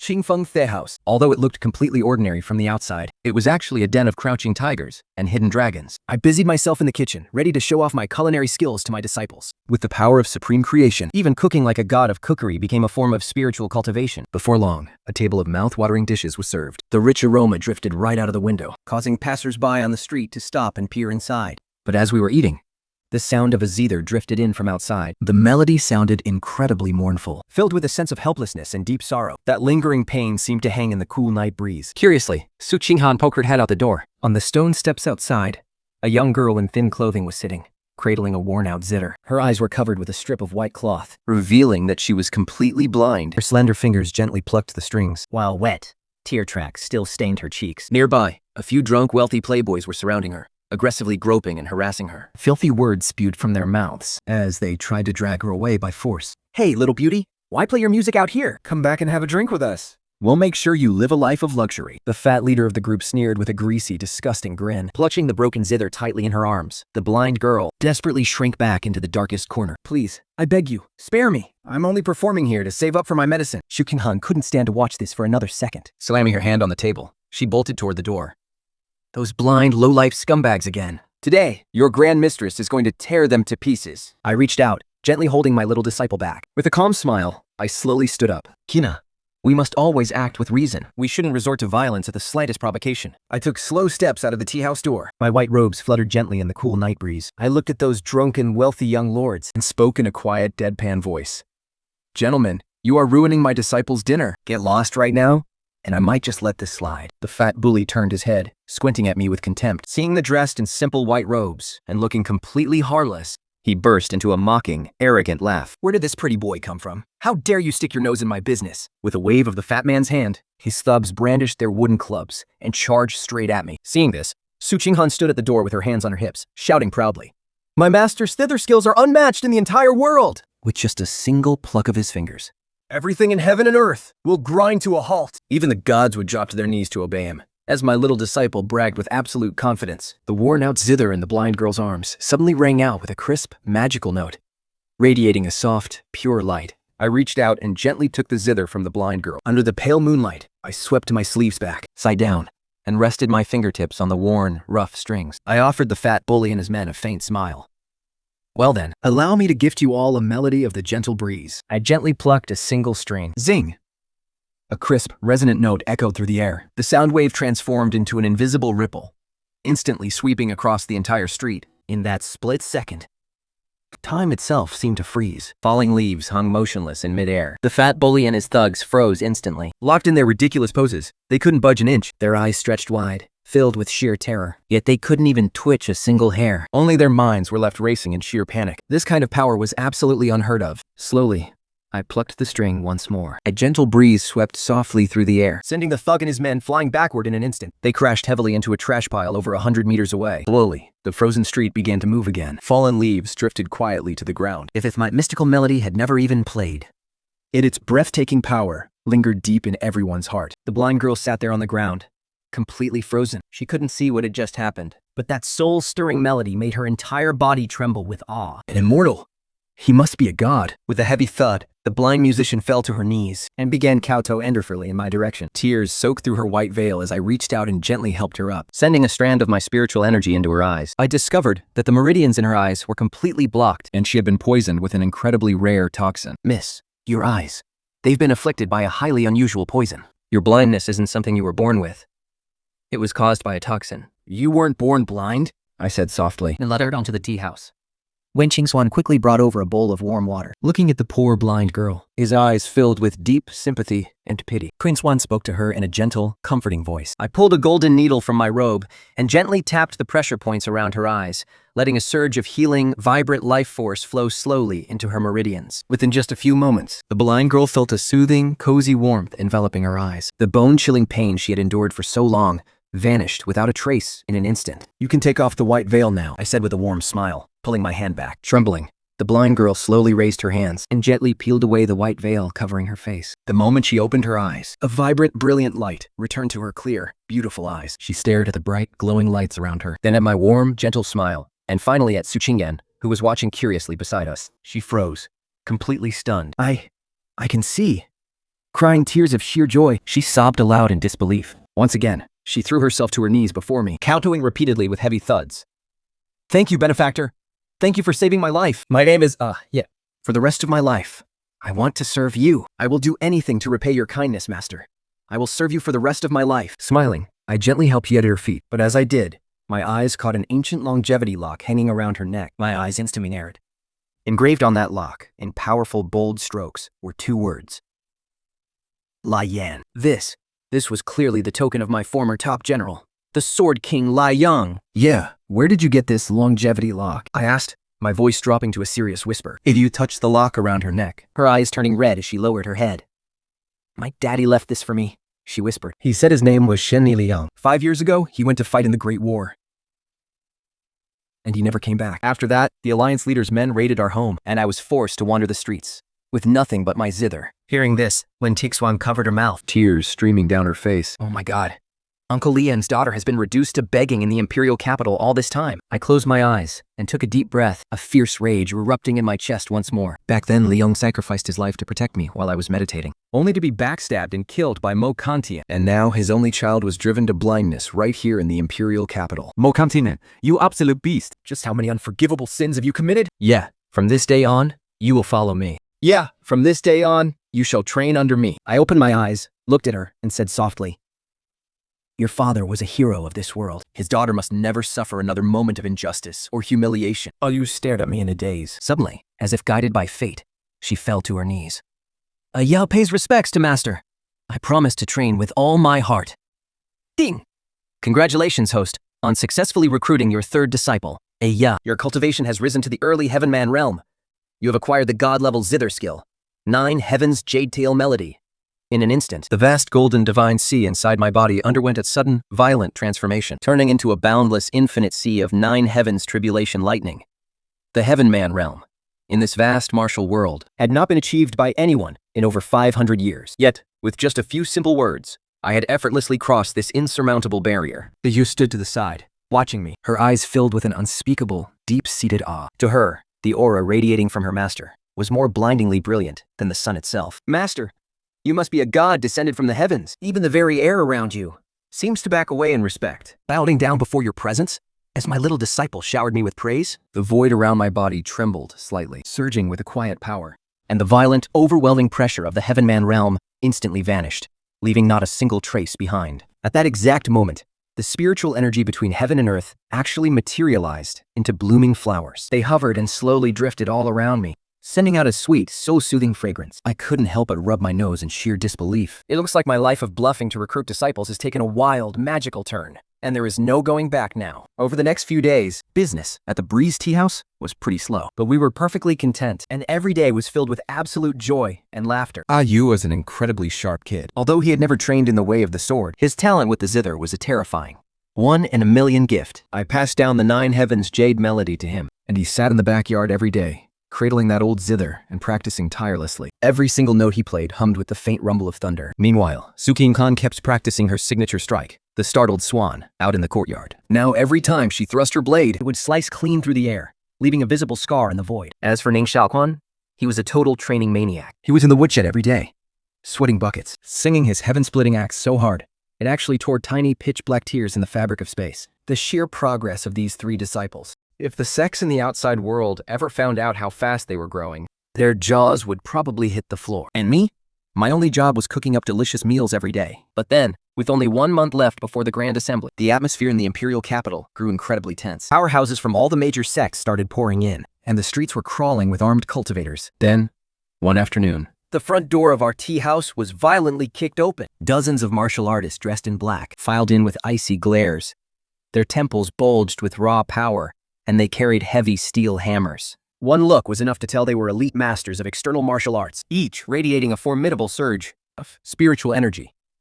Leading the pack was a giant of a man, easily 2 meters tall. His muscles looked like they were cast in solid iron, and every step he took made the ground tremble. This was none other than the master of the city's notorious Iron Fist sect. Who runs this damn tea house? Get your ass out here right now! The Iron Fist sect master bellowed, his voice booming like thunder. I calmly stepped out from behind the counter, looked at the uninvited brute, and said coolly, "May I ask why you've broken into my property? And what exactly do you want? I hear the remnants of the Kanshang sect, those Iron Fist trash, are hiding out in your tea house." A flash of greed crossed the eyes of the Iron Fist sect master. "The Alliance Leader's Palace has issued a massive bounty. As long as we capture Wen Qingxuan and that shattered seal, we will get 100,000 top-grade spirit stones. If you know what's good for you, hand them over right now." "So, You're just another one of Mo Canting's dogs. All for that half fragment of the Kenshing seal. I can't believe even a third-rate sect like yours is willing to be used as a pawn. Su Qinghan strolled out from the backyard, Holding a half-eaten cucumber in his hand. He looked at the arrogant Iron Fist sect master, shoved his eyes with utter disdain, and said, "Hey, big guy, you look pretty tough. but how is your brain as useless as a pig's? You think a few 100 pounds of useless meat like you can snatch someone from my master? If my master so much as blows a single breath, it will turn into a massive hurricane And blow your pathetic Iron Fist sect straight into the heavens." The moment those words left his mouth, I felt an indescribable, surging vital energy swell up inside my chest. It transformed into a terrifying, howling gale. Looking at the beefy, scar-faced thug, a playful smirk played on my lips. I gently opened my mouth and blew a tiny puff of white mist in his direction. The moment that mist left my lips, As soon as that white mist left my lips, it instantly exploded in the air, transforming into a massive 300-meter-high silver tornado. The tornado carried the terrifying cosmic power of the Heavenman realm. Howling with the laws of the void as it swept through. It left the tables and chairs inside the tea house completely untouched. But instantly swept the Iron Fist sect master and his dozens of disciples straight into the sky. "Ah, Senior, spare us!" Their miserable screams echoed faintly from high up in the clouds, before fading completely into the wind. Once the storm finally died down, the Iron Fist sect was nowhere to be seen. They had probably been blown miles away into some desolate wilderness. The onlookers gathered outside the tea house stared in absolute shock. They trembled in fear, looking at me as if they were looking at a god. My God, he blew the Iron Fist sect master away with just a single breath. Who on earth is this man in white? I calmly dusted off my sleeves and turned to look at the dumbfounded Liu Changfeng. I casually instructed, Temfeng, Go fix the front door. Yes, right away, Senior. Yes, this junior obeys. Yo Kunfeng wiped the cold sweat from his forehead. scrambling and stumbling to go buy the materials. His awe and fear of me grew even deeper. After this single event, the reputation of the Qingfeng Tea House spread across the entire imperial capital overnight. Everyone now knew that an unfathomable, white-robed immortal resided on this very street corner. Even the disciples of prestigious sects, who usually ran rampant and bullied others, bowed their proud heads whenever they passed by the tea house. Not daring to make even the slightest sound. Yet, the calm before the storm is always short-lived. With only half a month left before the Grand Assembly of Heroes, The imperial capital's black market auction quietly commenced. Late that night, Wen Qingxuan walked into my room with a solemn expression. handing me a jet-black invitation card. It was embossed with an ancient leaf. My lord, this is a black market invitation from the Pavilion of Many Treasures. Word has it that a new Sudan crystal will be featured in tonight's auction. It is the crucial material needed to repair the seal of all lives. I took the invitation, looking at The mysterious array fluctuations and flowing spiritual energy on its surface, and nodded slightly. Since that's the case, we shall pay a visit to this Pavilion of Many Treasures tonight. As night fell, our party of 4, Led by Liu Chengfeng, arrived at Vermilion Bird Street, the most bustling street in the imperial capital, and stepped inside the magnificent gold-paneled Pavilion of Many Treasures. Inside, the pavilion was buzzing with excitement as top experts from all over the martial world gathered in droves, eagerly awaiting the commencement of this grand, once-in-5 years event. We were shown to a luxurious VIP private suite on the second floor, where we could clearly see the main hall below through a special one-way crystal window. The auction commenced shortly after. And priceless, exotic treasures were brought onto the stage, one after another, Sparking waves of fierce and frenzied bidding. Our next item is a 10,000-year rarity, the Yuwinston Crystal, which contains the most pristine cosmic energy of Changquan, the red-robed auctioneer announced loudly. Resting upon a white jade tray was an ancient ore, pitch black yet radiating a soft emerald green glow. It was indeed the Anuncian crystal we had been searching for. The starting bid for this item is 10,000 top-grade spirit stones. With a minimum increment of 1,000. The auctioneer's voice trailed off. A collective gasp echoed through the main hall. 10,000 top-grade spirit stones. That was a staggering fortune, one that could bankrupt an entire ordinary sect. For a moment, a heavy silence fell over the hall. 20,000 top-grade spirit stones. Right at that moment, An incredibly arrogant young voice boomed from the luxury private suite next door. This Yutushan scripture? I, the young master, have claimed it. Who dares to compete with me? To cross me is to cross the Alliance Leader's mansion. Hearing the words, Alliance Leader's Mansion, The cultivators in the main hall sighed one after another. Clearly, none of them dared to offend such a massive powerhouse. They could only give up on the auction in defeat. I frowned slightly, Just about to speak up and make a bid, when the curtains of the neighboring suite were drawn back, revealing a young man in a lavish golden robe. he had a sinister, arrogant look on his face. This was none other than Mo Kangtian's bastard son. Young Master Mo Kuang, a notorious bully in the imperial capital, whom everyone feared like a tiger. Seeing this, Su Qinghan curled his lips in sheer disgust. He looked at the uncomfortably arrogant Mo Kuang next door. Then turned to me and said loudly, "Master, He's just a total clown. My master is a supreme master. He treats spiritual stones like mere dirt. He can pick up any random rock from the ground, And with just a gentle pinch of his fingers, that worthless stone will instantly transform into the most pure and rare 9-color divine stone in the world. it's worth an absolute fortune. The moment he finished speaking, I felt the law of creation inside my body surge like a massive volcanic eruption, pouring straight out of my right index finger. I casually picked up a black pebble used for drainage from a nearby flower pot And rubbed it gently in my palm. Instantly, a blinding 9-colored divine light burst from the center of my hand. The light was so incredibly dazzling That it actually pierced through the specially made crystal walls. lighting up the entire treasure pavilion as bright as day. An indescribable, supreme spiritual energy surged wildly through the air. In that exact instant, every single defensive array in the treasure pavilion set off a violent alarm. This is the legendary 9-color divine stone. How is this even possible? This kind of divine treasure went extinct eons ago. Shocked out of his mind, the master of the treasure pavilion rushed out from backstage. He stared dead at the exquisite gem radiating 9-colored divine light in my hand, his eyes nearly popping out of their sockets, His entire body shaking uncontrollably. Huang's smirk instantly froze on his face. He stared at the divine stone in my hand. Looked at it again, and then looked at the unit inscription in his own hands. feeling his pride being ruthlessly trampled into the dirt. Who the hell are you? How dare you cause trouble in the 2-Owl Pavilion? Do you want me to wipe out 9 generations of your family? Luquan roared hysterically. I gave him a cold, indifferent look. And casually threw the 9-colored divine stone to the stunned auctioneer nearby. With a voice as calm as still water, completely devoid of warmth, I said, I'll trade this stone for the Mystic Heaven scripture. What do you say? What do you say? Trade! Yes, we'll trade. The master of 2-Owl Pavilion nodded frantically, shouting at the top of his lungs. If terrified, I would back out of the deal. He hurriedly presented the Mystic Heaven scripture to me, with both hands. We took the scripture and swaggered out. Under Plong's intensely resentful gaze, and slowly walked out of the main doors of 2-Owl Pavilion. Stepping onto the cold, quiet street. But before we could get very far, over 100 masked assassins in black suddenly swarmed out of the surrounding alleys, Completely blocking our escape route, Kukwam emerged slowly from the shadows, flanked by 2 elderly men in black robes, a savage, murderous grin plastered across his face. Kid, leave the divine stone and the scripture behind. A powerful aura radiated from those 2 old men, both at the peak of the divine sea realm. Their overwhelming presence filling the air.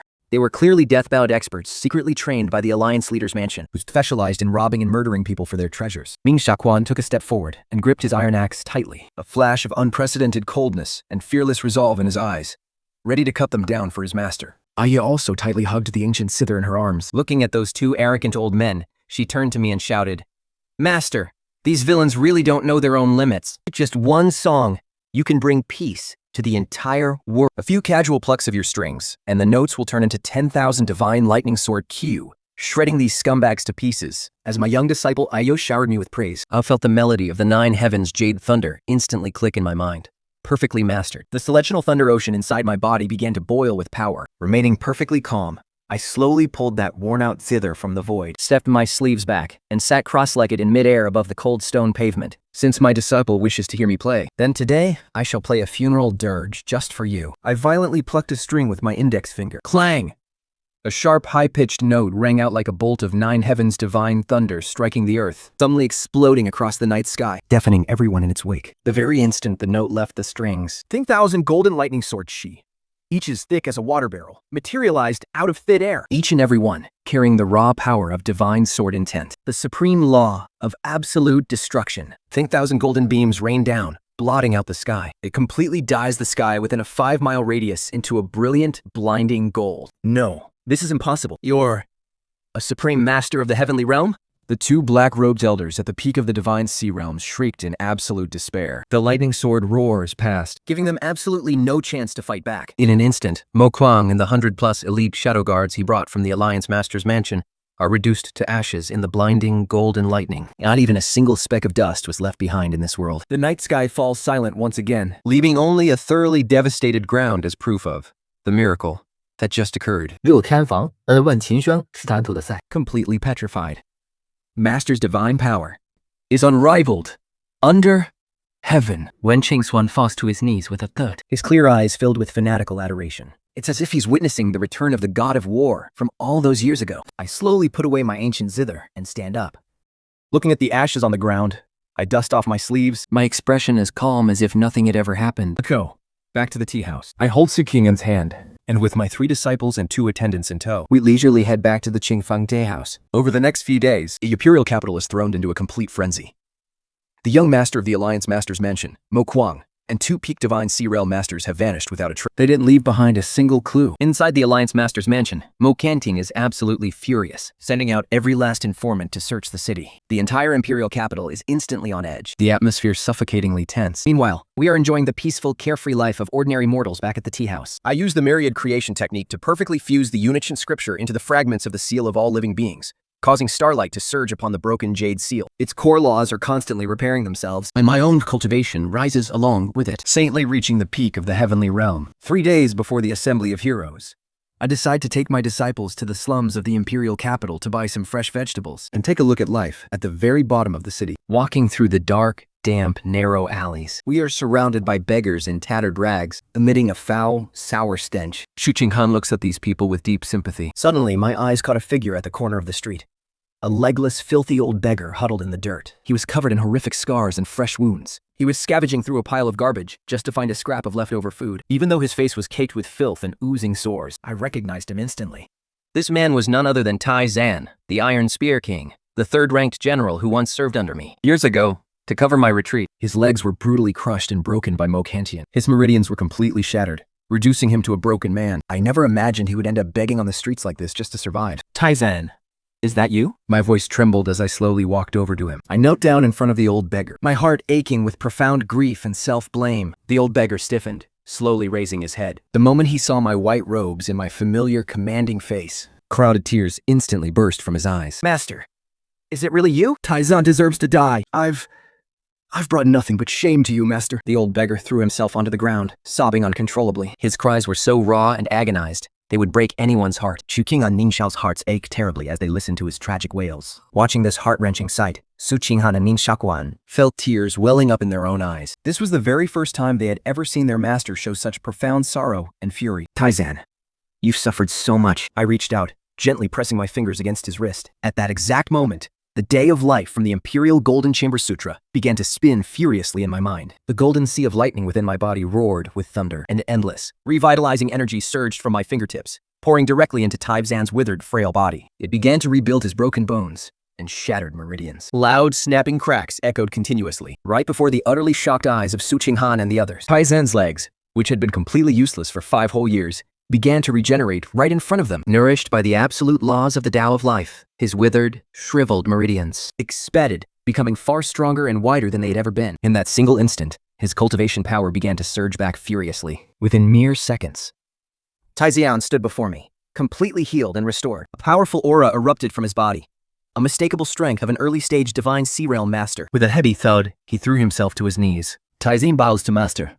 Thank you for giving me a second life. From this moment on, my life belongs to you, master. In life or in death, I am yours. Taizian was sobbing like a child. A raging fire of revenge ignited in his eyes. Stand up, Taizan. I patted him on the shoulder and said softly, "Tell me, what kind of conspiracy has Mo Kanting been plotting in the shadows these past 5 years?" Taising wiped away his tears. With a grave expression, he said, "Master, to break through to the celestial realm, Mo Kanting has set up an incredibly cruel, soul-devouring, and essence-stealing grand array deep within the Alliance leader's estate. He plans to use it during the Grand Assembly of Heroes in 3 days, using the array to instantly strip away and refine the cultivation of every sect master and elite disciple in the land." Hearing Taizan's words, Wen Qingxuan and Liu Changfeng instantly gasped, a cold shiver running down their spines. Their faces were filled with sheer, unbelievable terror. Mo Kanking is a lunatic. He wants to destroy the entire martial world.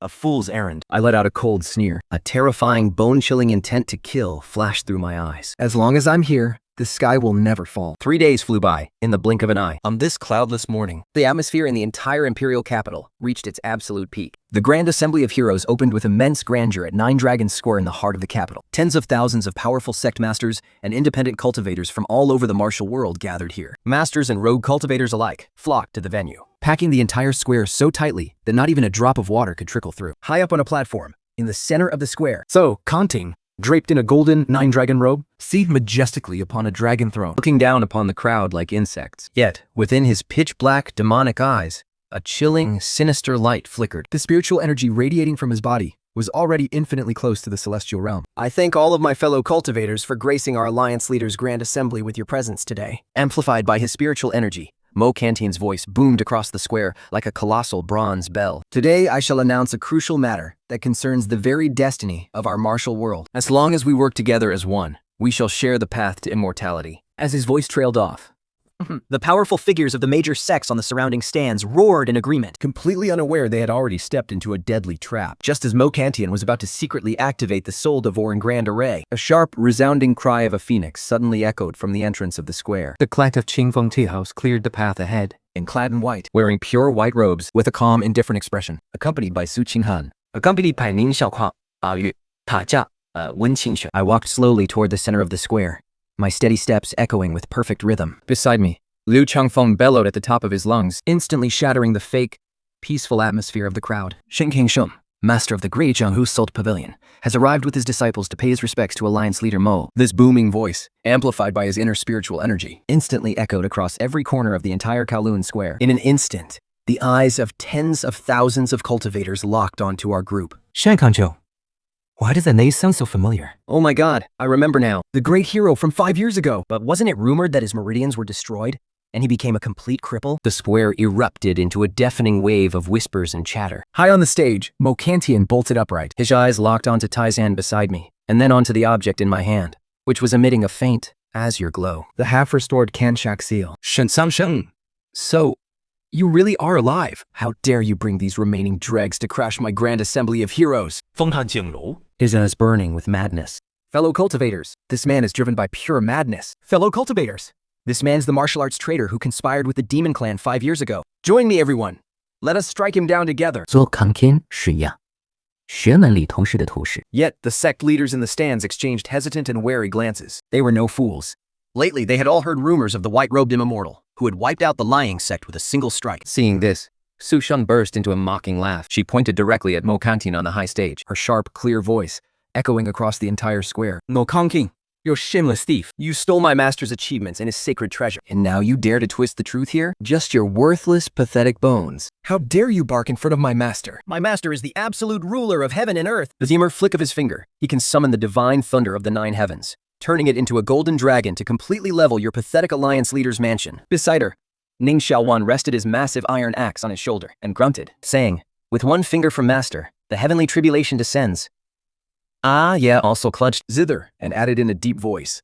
A single tune from master can purge all evil from this world. as his 3 disciples and the surrounding old alliance members unleashed their unreserved, heartfelt, and absolute adoration. The phantom projection of the Kangxing seal deep within my forehead instantly solidified, erupting with blinding power. Suddenly, High above the entire imperial capital, a sea of golden, supreme heavenly thunder and fire, stretching tens of thousands of feet high, materialized out of thin air. Dragons, 10 times larger than before. golden dragons, each tens of thousands of feet long, roared in unison, their earth-shattering cries shaking the world. Their majestic heads slowly emerged from the sea of thunder. Looking down with cold indifference, radiating an indescribable supreme aura of the perfected Devo realm. One that even surpassed the Dova realm itself. A righteous, majestic heavenly might instantly enveloped the entire 9-dragon square, forcing tens of thousands of people to their knees. No. This is impossible. How could you have reached this level? Mo Kankaning paled in sheer terror. His legs shaking violently. In an instant, the evil energy inside him collapsed and shattered into nothingness. Mokanchin, the things that belong to me. You will spit them all back out today, down to the very last drop. My expression remained calm. I gently pointed my fingers toward the sky. The 9 golden thunder dragons, each tens of thousands of feet long, roared fiercely, carrying an apocalyptic, supreme heavenly might as they swooped down violently from the heavens. Instantly swallowing Mo Kantinen and the ruins of his alliance leader manor. Whole, in a blinding flash of golden light. His agonizing screams were completely swallowed by the golden light. The screams lasted for only a brief moment. When the thunderous light finally faded, nothing but a clean, empty void remained at the center of 9-Dragon Square. So Kantanen, along with his evil conspiracy, was completely reduced to ashes, leaving absolutely nothing behind. The shards of the seal of common life spun rapidly in the air, perfectly merging into the mark on my forehead. Tens of thousands of cultivators fell to their knees at my feet, cheering for Immortal Shen's divine might as the new martial arts alliance leader. Yet, as I stared at the deep, dark wisp of 9 underworld energy lingering in the void, my brow furrowed slightly. I stared at that eerie wisp of dark 9 underworld energy, knowing deep down that the crisis threatening this vast martial world was far from over. I casually retrieved the seal of common life, gently brushing the dust off my sleeves. Though Mo Kantine is dead, the seal of the 9 underworlds has already loosened. A much greater storm is bound to sweep through the martial world in the future. I took a deep breath, feeling completely at peace. Let them come. I will meet their armies head on and block their floods as they rise. Benefactor, Mo Kantine has finally been eliminated. Now that he is gone, What are your plans for the future of this world? Wen Tringswan asked, in a soft, respectful voice. His eyes were filled with absolute awe and anticipation. Standing with my hands clasped behind my back, I smiled faintly. The position of alliance leader is nothing but a phantom, nothing but an empty title. My heart was never set on this. I only wish to return to my sword pavilion and rest. Hearing my words, Everyone was filled with immense respect and admiration. I casually tossed the seal of the alliance leader to Taizan, commanding him to temporarily take charge and restore order to the martial arts world. Trembling with emotion, Tizan fell to his knees, howling repeatedly as he cried, "I swear my absolute loyalty unto death. I will never fail your trust and kindness." Master, are we finally heading home now? Sui Chihan cheered with joy, Her large expressive eyes sparkling with excitement. Mitchell, why did he put away his eye and axe? A rare, gentle smile appearing on his lips. Under the reverent gazes of all the martial arts heroes, a group quietly departed from 9 Dragon Square, without leaving a single trace behind, leaving only the eternal legend of the deity in white. Lu Kangfang steered the wind-riding azure cloud flying vessel, carrying us smoothly back toward our rundown sword pavilion. Below us, a sea of clouds rolled and surged As the golden sunlight poured down, illuminating the path back home. Laughter and joy echoed continuously inside the flying vessel during the journey. 就看看海别啥。 chattering away as she told her stories of the fun times they used to have in the sword pavilion. Ayu listened intently, her wide eyes filled with deep longing. Ishio, let me tell you, Our master, His abilities are simply celestial. like a god descending from the heavens, he can casually turn a lump of mud into a peerless divine pill. You must be very obedient from now on. Ayu listened in absolute bewilderment. nodding repeatedly, her tiny face filled with boundless adoration for me. In her heart, she secretly vowed to become a peerless sword immortal who would make her master proud. Unwavering faith detected from my third disciple. Yes, he have developed an indescribable admiration for me. The 100-fold destiny feedback has been activated. Acquired heaven-tier soul defense technique. Purple auxiliary mystic light. Sitting inside the cabin, I suddenly felt a surge of purple, cloud-like, divine light rising in my mind. The divine light condensed into a flawless, solid shield, wrapping around my soul to protect it completely. From this moment on, Any mental illusion or malicious soul attack in this world will be completely useless against me. I couldn't help but crack a slight smile and picked up my teacup. The flying vessel was incredibly fast. In just one day, that familiar, beautiful mountain range was already in sight. The worn-out yet cozy cabin stood quietly, welcoming its master's return. We're home! We're finally home! Sicking Hunt was the first to jump off the flying vessel. Skipped him out happily. She was just like a joyful little bird, fluttering toward the courtyard. As she pushed open the gate, Fallen leaves blanketed the entire ground. Ming Shaquan silently stepped off the flying vessel as well, Picking up a broom and expertly sweeping the courtyard. Wen Qingswan helped carry the luggage inside. Acting just like a gentle, capable housekeeper. I lay back comfortably in my grandmaster's chair, Closing my eyes to soak in the warm evening sun. Though this trip to the imperial capital was perilous, we finally settled the scores from the past. But that wisp of 9 nether black energy Mo Kantian released right before his death still leaves a faint trace of unease and weariness in my heart. It seems I can't afford to slack off on my cultivation path just yet. Master, what are we having for dinner tonight? Shu Qinghan leaned over the back of my chair. Staring at me eagerly as her stomach let out a timely growl. This made Ye, who was standing nearby, burst into a soft chuckle. I opened my eyes, Affectionately pinching her nose. You little glutton, all you ever think about is food. Tonight, Master will cook you all a genuine immortal feast that will truly nourish your bones and meridians. I stood up, walked to the kitchen, and waved my sleeve, bringing out some ordinary ingredients I bought back in the imperial capital. With my path of the creation food god? Under this divine creation path, these ordinary ingredients, in an instant, these simple ingredients glowed with a divine, spiritual light. I washed a wild pheasant and tossed it into the clay pot. Then, I casually threw in a few wild berries I picked by the roadside. Instantly, the laws of water and fire began to intertwine. A mystical, heavenly melody began echoing from deep inside the pot. Within moments, a rich, almost tangible aroma of chicken soup drifted out of the kitchen. Out in the yard, the 3 of them couldn't stop drooling. My God! Just smelling this chicken soup makes my inner energy circulate on its own. Ning Xiuquan dropped his iron axe, Completely shell-shocked. the pure worship in his eyes was undeniable. Master's culinary skills are practically godlike. Even the most basic ingredients become miracle elixirs.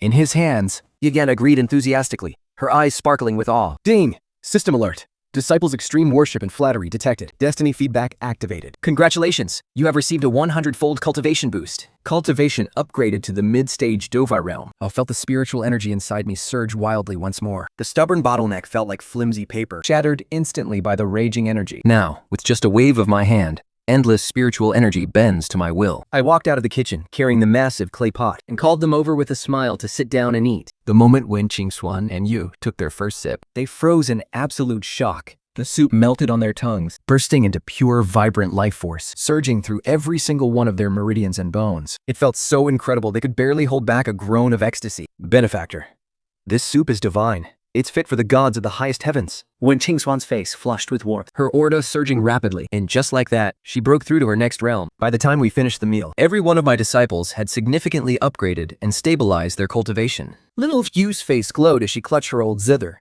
practicing under the moonlight. Over the next month, life at the Sword Pavilion fell into a peaceful, heartwarming routine. Every morning, my 2 disciples would train in the courtyard, while Yao played her zither, filling the air with beautiful, crisp melodies. Min Shaoquan's heaven-splitting axe grew heavier by the day, With every single swing, the air vibrated with a faint rumble of thunder, gradually exuding the invincible aura of a legendary, peerless bladesman. the invincible style of a peerless master of the blade. Meanwhile, Su Qinghan's signature sword technique, the stunning glance, had been honed to absolute perfection. With a single strike, leaves nearly 100 feet away were sliced clean by her peerless, razor-sharp sword chi. Master, look.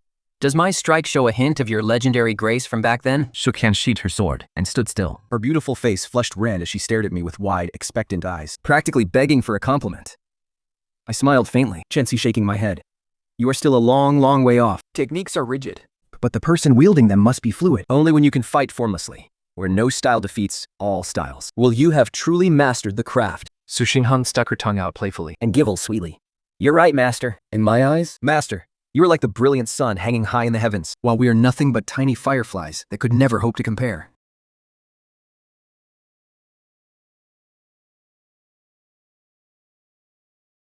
I felt a blazing, noble, pale golden flame suddenly ignite upon the tiny golden sword within my body. It was the Hyoten sword intent, powerful enough to incinerate all the evil in this world, suppressing the wild joy in my heart. I maintained my unfathomable calm expression. Not bad. It's good that you have this attitude. Keep practicing, and do not let complacency get the better of you. That very afternoon, heavy, dense black clouds suddenly drifted across the sky. Vaguely radiating from those dark clouds was an incredibly evil yet familiar aura of the 9 underworlds. My brow furrowed slightly as I stepped out of the shadow of the bamboo grove. Just 3 miles away, in the small village, thick, billowing black smoke was rising into the sky, accompanied by the agonizing screams and cries of the villagers. Master! That's Li family village, the ones who usually bring us vegetables. Something terrible must have happened. Su Qinghan's face paled instantly. And she said anxiously, Let's go. Follow me. Let us go. See, the martial world has no place for such vile creatures to run rampant. I let out a cold snort when with a sweep of my wide sleeves, we set off. In an instant, I vanished from the spot with my 3 disciples. By the time we reappeared, Li family village was already gone, reduced to utter ruin. Countless black-clad demon soldiers were using heavy chains to brutally round up the villagers, shuffling them toward a creepy, ancient well. A thick, suffocating black fog billowed from the well, with sickening, bloody water churning deep inside. A towering demon general stood right at the edge of the well, letting out a wild, arrogant laugh. Weep.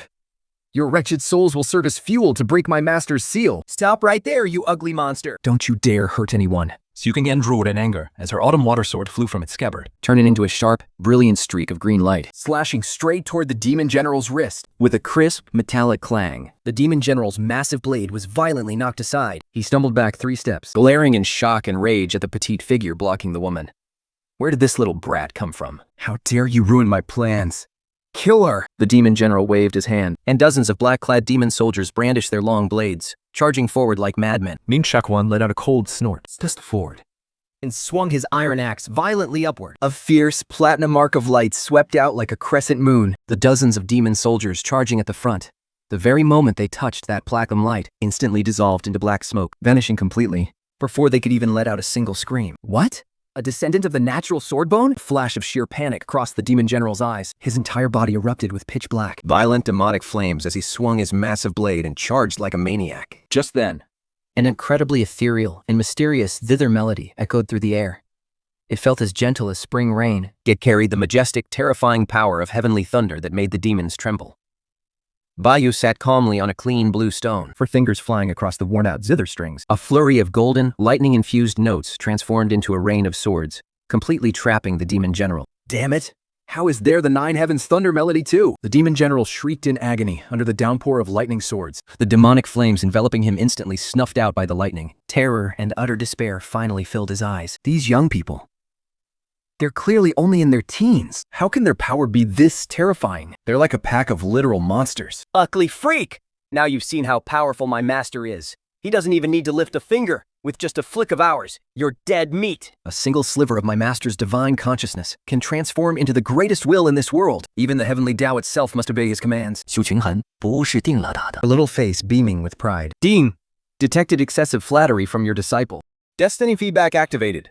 Congratulations, host, on breaking through the bottleneck of the Heaven-Man realm. You ascended to the supreme miraculous realm of the transcendent stage. Suddenly, I felt a 9-colored chaos lotus bloom right atop the small golden arrow deep within my mind. With just a single gesture, the laws of space were entirely at my command. I even felt that if I wanted to, a simple swipe of my hand could tear the space before me wide open, allowing me to go anywhere I pleased. With this divine, miraculous power, I calmly stepped forward. Looking at the struggling demon general, I flicked my finger. An almost imperceptible, pale golden spark instantly landed on the demon general's armor. There was no earth-shattering explosion. The very instant the demon general touched that spark, his entire body dissolved into a wisp of blue smoke, vanishing without a trace. Clean and effortless. Save us, great immortal. Thank you, immortal. The villagers fell to their knees, desperately bowing their heads to the ground. Their faces were filled with the sheer joy of surviving the disaster. They looked at me as if I were a living god. I waved my hand, releasing a gentle stream of spiritual energy, lifting the suffering villagers to their feet. Please, there is no need for such formalities. Slaying demons and vanquishing evil is simply my duty. Then, I noticed a corner not far away. An 11 or 12-year-old boy was tightly clutching a glowing green herb, looking at me with fear in his eyes. Though the boy was dressed in rags I'm covered in mud. I could sense a rare aura of a wood spirit constitution on him, which allowed him to communicate with nature and all living plants. Old grandpa, please don't take my magic medicine. I need to use it to save my mom and dad. The little boy's eyes welled up with tears, his voice raspy, as he looked up at me imploringly, shaking uncontrollably. I slowly walked over to him, gently crouching down to his level. Don't be scared, little one. I'm not a bad guy. I'm not going to steal your herb. I gently patted his head and reached out my right hand to gently touch the herb. Instantly, the ordinary herb, whose roots were already withering, burst with a vibrant surge of life, radiating a rich, brilliant green glow. Heavens, bringing life back from decay. The old man inside the ring couldn't help but gasp. The little boy's eyes widened in utter disbelief, and his tears stopped instantly. Immortal mister. Please, I beg you, save my mother and father. They've been poisoned by demon toxin. My parents, they've been poisoned by demon toxin. The village doctors all said they're beyond saving. With a thud, the little boy fell to his knees on the ground. Following him, I walked into a dilapidated mud house. On the brick bed lay a young couple, their faces turned pitch black, barely breathing and on the brink of death. Clearly, they were at death's door. I took their pulse and smiled slightly. A mere demon toxin is nothing to worry about. 小汉，东非这狗了挺瓦着。 Xu King Han quickly agreed and ran off. Once the clean water was brought over, I casually pulled a 9-turn soul-returning pill from my pocket, crushed it into powder, dissolved it in the water, and handed it over. The water instantly turned a faint golden hue. Little guy, feed this water to your parents. They'll be fine in no time. The little boy hurriedly took it and carefully fed it to the two gravely ill people on the bed. After just 3 breaths of time, the two of them coughed up several mouthfuls of foul black blood, and the dark energy on their faces vanished instantly, without a trace. Their complexions began to turn rosy and healthy again. My child. Where are we? The young couple opened their eyes, looking a bit dazed, seeing that their little boy was safe and sound. Their parents tightly embraced their crying child. It was the immortal Mister. He saved you! The little boy sobbed, pointing his finger at me without stopping. The couple hastily fell to their knees, kowing repeatedly to express their endless gratitude. I helped them up and looked at the little boy. What is your name? Would you like to return to Janya with me? To cultivate and learn the path of the Da? The boy was stunned. Then, overjoyed, he replied, My name is Mulin. I am willing. I am willing. Mulin pays his respects to Master. May Master's longevity and blessings equal the heavens. May you live for 10,000 years. With a thud, Mulin knelt on the ground, respectfully performing the apprenticeship ritual. Ding! You have accepted your 4th disciple, Mulin, and received a 100-fold rebate. My cultivation advanced to the mid-stage of the transcendent realm. I helped Mulin up, looking at him with satisfaction. I nodded and said, Good boy. Rise. From this day forward, you are the 4th disciple of Jan. Meme nodded, His face filled with determination.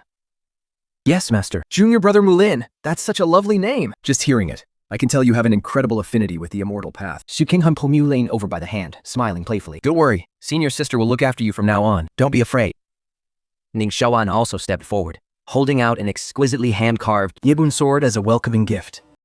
Junior Brother, this can protect you in times of danger. Overwhelmed by their kindness, Muli hurriedly accepted it. Master, can we go back now? Ayu, cradling her Gukin, smiled and said, After all this walking, I'm starting to get a little hungry. Hearing this, everyone burst into laughter. Carrying our new little disciple Mulin, and the deep gratitude of his parents, we strolled all the way back to the Janj Pavilion.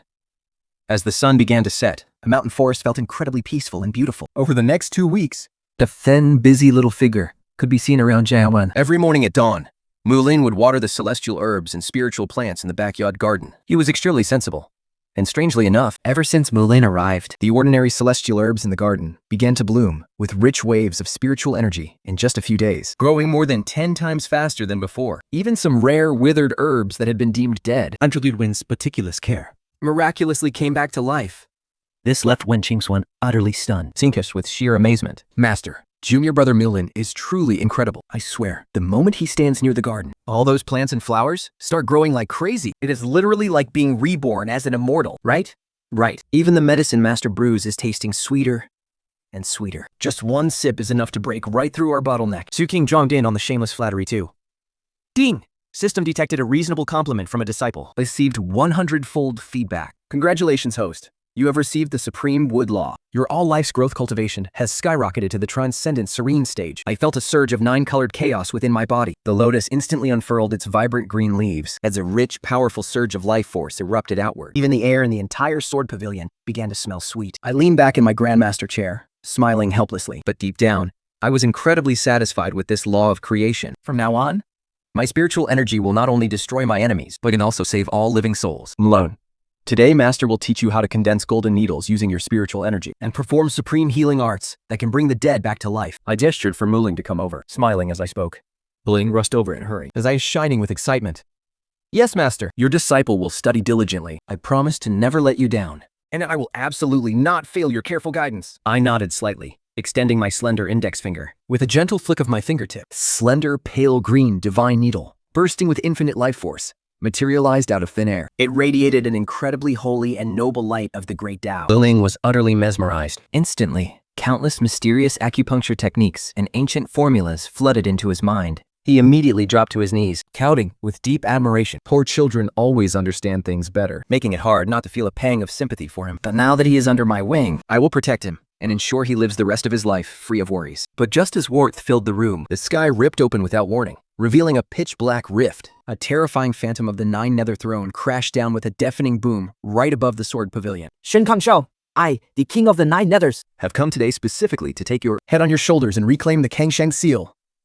Instantly, a corner of the seal cracked open, and a terrifying demonic energy swept over us. The sound was absolutely deafening, shaking the surrounding mountains so violently they wouldn't stop trembling. Trees snapped and crashed to the ground everywhere. In the void, endless waves of dark, malevolent energy surged, swirling into massive black clouds. The king of the 9 underworlds, the true mastermind backing Mo Canteen, could finally contain himself no longer. He was crossing the realms to descend in person. To think Neva has actually reached the peak of the transcendent realm. A cowardly rat who hides in the shadows dares to run wild in front of my sect's gates? I sneered as I rose to my feet, my white robes fluttering fiercely in the wind. My presence was peerless and unmatched. Su Qinghan and the other two rushed out of the house in a hurry, their faces grave as they shielded the wooden cabin and the courtyard. The weapons in their hands glowed with brilliant, radiant light as they stared up at the dark figure in the sky without a single trace of fear. Master, even though this big guy is acting incredibly arrogant, in front of you, he's nothing more than a speck of dust you can flick away with a single finger. Although Su Qinghan was tense, she still cheered at the top of her lungs to boost our morale. That's right. Master is supreme and peerless. Across the 9 heavens and the vast earth, he can reshape the void with just a wave of his hand. Nin Xiaoquan chimed in loudly, tightly gripping his massive iron axe, his eyes filled with absolute, unwavering faith in our victory. Ding!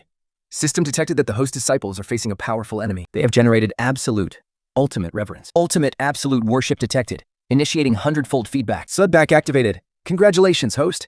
Your cultivation has been promoted to the great circle of the transcendent realm. Rumble. Instantly, the chaos lotus inside my body completely transformed into a brilliantly shining golden divine halo. Deep within my mind, my chaos sword physique erupted with a deafening dragon's roar. At that moment, I felt as if I had become the sole ruler of this entire world. With a single thought, I could decide the life and death of all creation. This immense, godly power is truly intoxicating. I looked up at the dark wings in the sky, a smirk tugging at the corner of my lips, exuding pure, effortless calm. Since you're so eager to die, today, I will show you what the ultimate sword strike truly looks like. I didn't use any high-grade spiritual treasures. I simply pinched my index and middle fingers together into a sword hand and casually pointed toward the rift in the sky. Whoosh! A golden beam of sword light, no thicker than a finger, yet shining with the absolute brilliance of the great Tao, instantly crossed thousands of feet of void, plunging straight into the depths of that pitch-black rift. There was no massive explosion, only the king of the 9 underworlds. In an instant, the giant tree shrieked in terror. This is impossible. You are a heavenly lord? In an instant, his voice was completely swallowed by the blinding sword light. In the next second, under the pale golden glow, the dark rift of the void that had locked down the sky was actually stitched back together, perfectly, seam by seam. The sky and earth returned to their clear, bright state. Sunlight once again bathed the quiet courtyard. The giant tree swayed gently in the breeze. That terrifying avatar of the 9 netherworlds king couldn't even withstand a fraction of my will and instantly turned to ash. Once again, a deathly silence fell over the courtyard. Su Kingzan's mouth fell wide open in shock, her small face filled with absolute awe. They stared blankly at my retracted finger.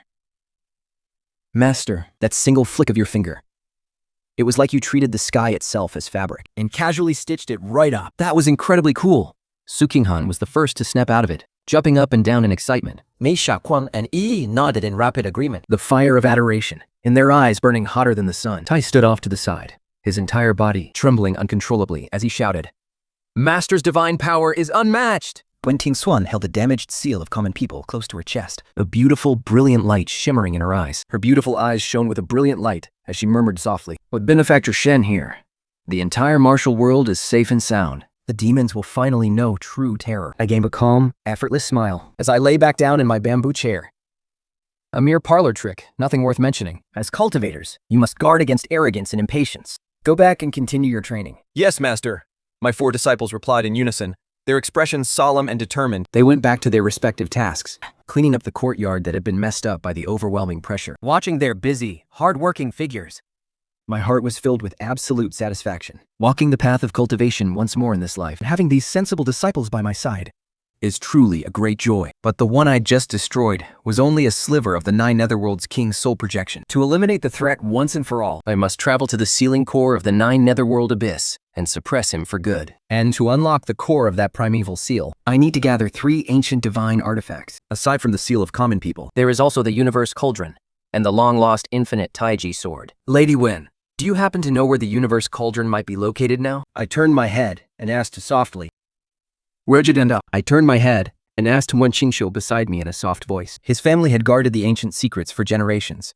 Sun Qingxuan thought for a moment, her delicate brows furrowing slightly. "To answer you, Benefactor, word has it that the Chenkun Cauldron is currently held as a sacred treasure by the Divine Pillar Villa, far to the north." Divine Pillar Villa? That is an ancient sect with a qi cultivating legacy dating back thousands of years. The villa is teeming with top-tier masters, and they have incredibly bizarre tempers. Ordinary people can't even get within a single step of them. Since that's the case, then we shall pay a visit to this Divine Pillar Villa. It's also the perfect chance to help Saiwan reforge his sky-cleaving iron axe. I smiled faintly. I made up my mind. Hearing this, Ming Xiaowan shuddered with excitement. He clutched his iron axe and stepped forward. "Thank you for your kindness, Master," he said, deeply moved. "Your disciple will defend the honor of our sword pavilion to the death." "All right, junior brother Xiaowan. Cut the cheesy talk about dying." Su Qing'an laughed, patting his broad shoulders. "Go pack your bags. We set off tomorrow."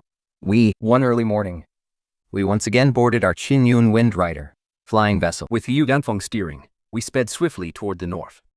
Along the way, the northern landscape gradually grew desolate and vast. From high up in the heavens, the endless snow-capped mountains and black desolate plains looked incredibly majestic and grand. "Master, it's so cold up north." I want to eat hot pot. The super spicy kind. The kind that makes you sweat. Su Qing'an rubbed his long hands together, Her little face full of anticipation as she tugged at the edge of my robe. I smiled dotingly. "All right." "Once we reach the foot of Mount Divine Pillar, Master will use my god of cookery skills to cook you a snow mountain hot pot like nothing else in this world." Master is the absolute best. With Master around, every day feels like New Year's in the celestial realm. The 4 disciples cheered in unison, filled with warmth and joy. The cabin of the flying vessel was filled with laughter, as warm as springtime. Wan Tingshuan sat beside me, watching with absolute tenderness. The deep admiration in her heart had long since evolved into an unwavering devotion. To her, the heavenly palace was indeed the most flawless, supreme existence in this world. After 3 days of rapid flying, a massive, 10,000 foot tall, dark red volcano finally loomed in the distance. This was Mount Shantu. The volcano finally came into full view, and there stood the legendary Divine Pillar Manor. Waves of scorching, powerful fire energy constantly pulsed from deep within the volcano. It was so intense, even the clouds in the sky were stained a dusty crimson. This very energy source was the foundation of Divine Pillar Manor. Elder Shen, Divine Pillar Manor has a strict rule. Outsiders aren't allowed to fly their magic treasures directly into the estate. Liu Qiufeng quietly whispered a reminder beside me. So, we decided to land at the foot of the mountain and make our way up on foot. Our flying vessel touched down in a quiet, chilly town nestled in the snow-capped mountains. The town was bustling with an endless stream of cultivators passing through. Many of them were holding damaged magic weapons in their hands, looking incredibly anxious. Hey, did you hear? Divine Pillar Manor is hosting its once every 5 years grand weapon exhibition. Today, as long as you can provide rare materials, you can actually get the Lord of the Manor himself to forge a weapon for you. The cultivators on the street were buzzing with excitement. Su Kenhen's eyes lit up, and she turned to me. Master, we got here just in time. We can get the Lord of the Manor to forge Junior Brothers Xiaowan's iron axe. I chuckled softly and gently patted Mulan's head. Let's go fill our stomachs first. Tonight we're having hot pot. Once we're full and fully energized tomorrow, we can strut right up the mountain and join the fun. We found a clean, quiet inn on the edge of town to settle in. I set up a massive iron pot in the backyard and pulled out some fresh spirit meat, along with the fresh medicinal leaves Mulan had grown in the garden. As soon as I tossed those fresh medicinal leaves into the bubbling, rich red broth, the mystical powers of myriad life and the creation stone divine path instantly unleashed an incredibly unique, heavenly fragrance. In a split second, the aroma swept across the entire snowy mountain town. Oh my god, the scent. Could a legendary god-grade elixir have just been created? Countless powerful experts and master smiths in the town began rushing toward the scent like crazy. Within moments, the courtyard of the inn was packed with people craning their necks and drooling, all of them staring hungrily at that glowing red, life energy-infused snow mountain hot pot. My fellow Taoists, might I ask what kind of divine pill this is? Could you perhaps sell one to this old man? I am willing to offer 1,000 top-grade spirit stones. A red-haired old man squeezed his way into the courtyard, his face filled with desperate eagerness. Su Kenkang was currently chewing on a tender, savory piece of garlic-seasoned meat. Hearing this, she rolled her eyes. Old man, do you think this is some sweet sliced beef? She rolled her eyes and scoffed. Old man, what on earth are you thinking? This is clearly just a dinner my master whipped up. It is absolutely not for sale. What dinner? A divine soup brimming with the laws of heaven and earth and pure life essence. Is actually just dinner? Every powerhouse in the area gulped hard, their eyes bulging, their entire understanding of the world completely shattered in an instant. With just a casual flick of his chopsticks, my master can turn the most ordinary ingredients into a divine miracle. You mere mortal don't understand true power at all. Su Qinghan wiped her mouth with the back of her hand and declared proudly. Detected the disciples' highly logical boasting, initiating a 100-fold feedback boost. Within my body, the chaotic lotus bloomed, birthing a brilliant primordial divine embryo. It radiated an immortal, indestructible, and supreme aura. Just one more step, and I would ascend to become a myth. I let out a soft smile, thinking down my bamboo chopsticks. Please, make yourself scarce.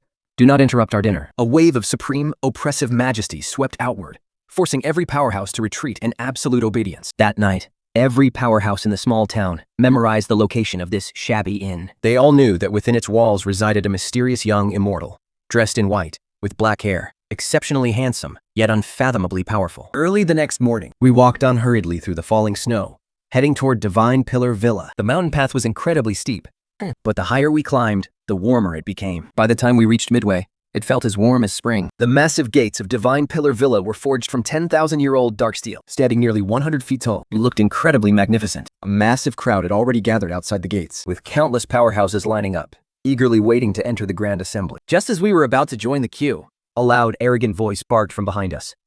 Move, you useless trash! Get out of the young master's way! Don't block the path of the Heavenly Fire sect. Turning around, we saw a haughty youth in red robes, flanked by a group of menacing bodyguards. He was riding a fire-breathing scarlet flame horse, charging recklessly through the crowd. He showed absolutely no regard for anyone in his path. Several rogue cultivators who couldn't dodge in time were struck by the beast, coughing up blood as they were sent flying. The entire area fell into utter chaos, filled with screams of pain and panicked crying, but the youth in the red robe just laughed wildly. You bullying bastards, you're asking for a beating! Su Qinghan's beautiful eyes grew cold. You bullying piece of trash, you're asking for it! Su King Sabine, before that can't gain. The autumn motor sword unsheathed. A blinding flash of swordlight sliced through the air. Instantly, the legs of that spiritual horse were cleanly severed. It was incredibly swift and precise. Accompanied by the horse's agonizing shriek, the youth in the red robe and his servants were caught off guard, face planting hard onto the ground. Covered in dust and looking utterly pathetic, he wailed in pain. You filthy wench! How dare you hurt my mount! Scrambling to his feet, the youth in the red robe shrieked hysterically. Kill them! Chop the man into 10,000 pieces! And drag the woman back to the Skyfire sect to be my slave. Dozens of Skyfire sect servants burst into fierce, raging flames, their faces twisting with venomous grins as they charged at us in a mad onslaught. 林下乔果安恩乙会知道吧 To make a move when I stopped them. My gaze turned commanding and cold. This kind of trash is truly not worthy of dirtying my disciples' hands. With a casual flick of my finger into the empty air, a barely visible pale golden spark shot forth. The moment it caught the wind, it erupted wildly, transforming into a massive, sweeping sea of golden divine fire. Everywhere the divine fire swept, the fiery spiritual energy of the Skyfire sect servants acted as if they had met their god, sucking themselves out instantly. This is the true fire of the sun. No, keep those golden flames away. The golden flames brushed past with absolute precision. As for those servants, their flashy red robes instantly turned to ashes, leaving them shivering in nothing but their undergarments. Great Immortal, please show mercy. The youth in the red robe scrambled and crawled, fleeing in sheer panic. The rogue cultivators waiting in line burst into a roaring, triumphant wave of laughter. Everyone clapped in delight, showering us with looks of profound admiration and intense gratitude. An impressive display of skill, young master. But remember, even when beating a dog, you must answer to its master. I wonder, which sect do you hail from? A cold, arrogant voice suddenly echoed from inside the villa gates. Out walked a middle-aged man wearing a black flame-patterned robe, carrying a heavy sword on his back. His eyes flashed with a sharp golden light, revealing himself to be a great elder of the Shenju Mountain Villa, at the absolute peak of the divine sea realm. We are from the great Jianghu Sword Pavilion. We came today only to reforge our iron axe and pay a visit to the master of the villa. My expression remained completely calm. I look at him indifferently. My sleeves flutter with a sudden subtle burst of power. You expect to get in with that rusty piece of junk? The great elder glances at the rusty axe on Ning Shaowan's back and scoffs. Shenju Bowen doesn't waste its time on useless trash. You can't help but sneer. Shenju Villa does not train trash. Keep your eyes wide open. Look closely, Su Qinghan snaps. She scoffs, her voice sharp with anger. My junior brother's iron axe is a divine, world-splitting weapon. Just a single touch, Master can turn it into a supreme treasure. That's right. Master's power is unmatched. Everything in this world bends to Master's will. Lin Shaoquan slams the iron axe into the ground before him. With a loud crash, the ground shatters. His fighting spirit surges to the heavens.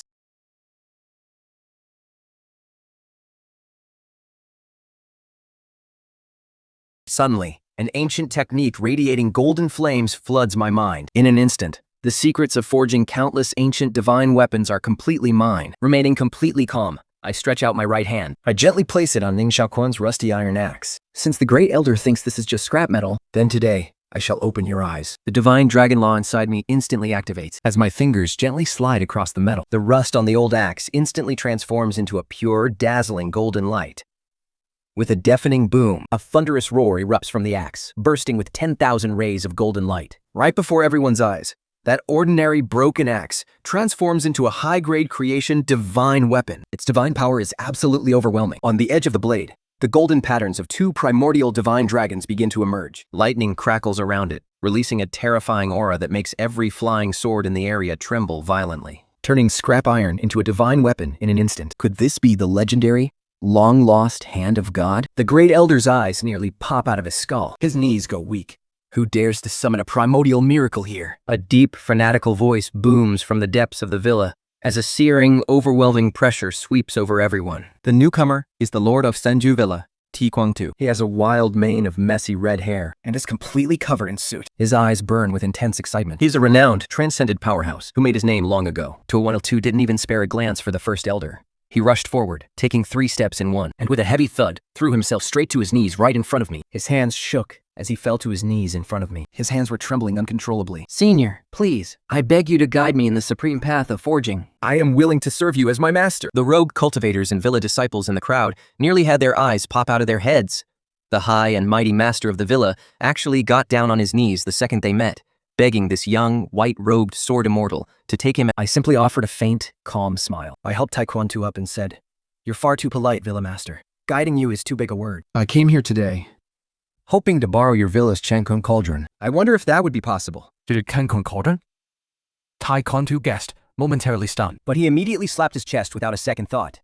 "No problem. Forget borrowing. If you need it, Senior, what's stopping me from just giving it to you?" The crowd stood there, completely dumbfounded. That was the Divine Pillar Villa's sacred, town-protecting treasure. Yet their Villa Master didn't even bat an eye, and just gave it away like it was nothing. This is absolutely insane. Senior, please follow me. Tichankung Cauldron is currently at the volcano crater in the back mountain. It's sealing an ancient rift there. Demons constantly try to breach it and invade our world. Hearing the words, 9 Netherworld Rift, a flash of understanding and gravity crossed my eyes. It seemed this trip to the north This journey was indeed the right move. The mastermind behind the scenes is moving incredibly fast, with Taekwondo leading the way. Our group soon arrived at the boiling volcano crater. There, floating above the churning lava, was a massive cauldron, radiating thousands of brilliant golden beams. Those thousands of golden beams were heavily suppressing a twisting, swirling black vortex of space right beneath it. That was indeed the perilous Nine Netherworld Rift. Right now, terrified, bloodthirsty, and violent demonic roars were echoing continuously from within that dark vortex. The massive cauldron was trembling violently as the seal on it seemed to be crumbling piece by piece. Senior,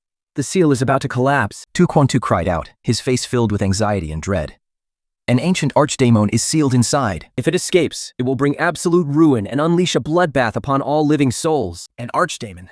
In front of my master, it's nothing but a tiny, pathetic worm. Master only needs to spit out a mouthful of tea, and it will turn into divine tribulation lightning, blasting him into absolute nothingness. Suking's beautiful eyes flashed with pride. She boasted loudly. Mulin also nodded in eager agreement. Her eyes were filled with... Mulin also nodded repeatedly in agreement, their eyes burning with absolute fanaticism and unreserved adoration. Meng Zhaoquan said nothing, only swinging his new iron axe.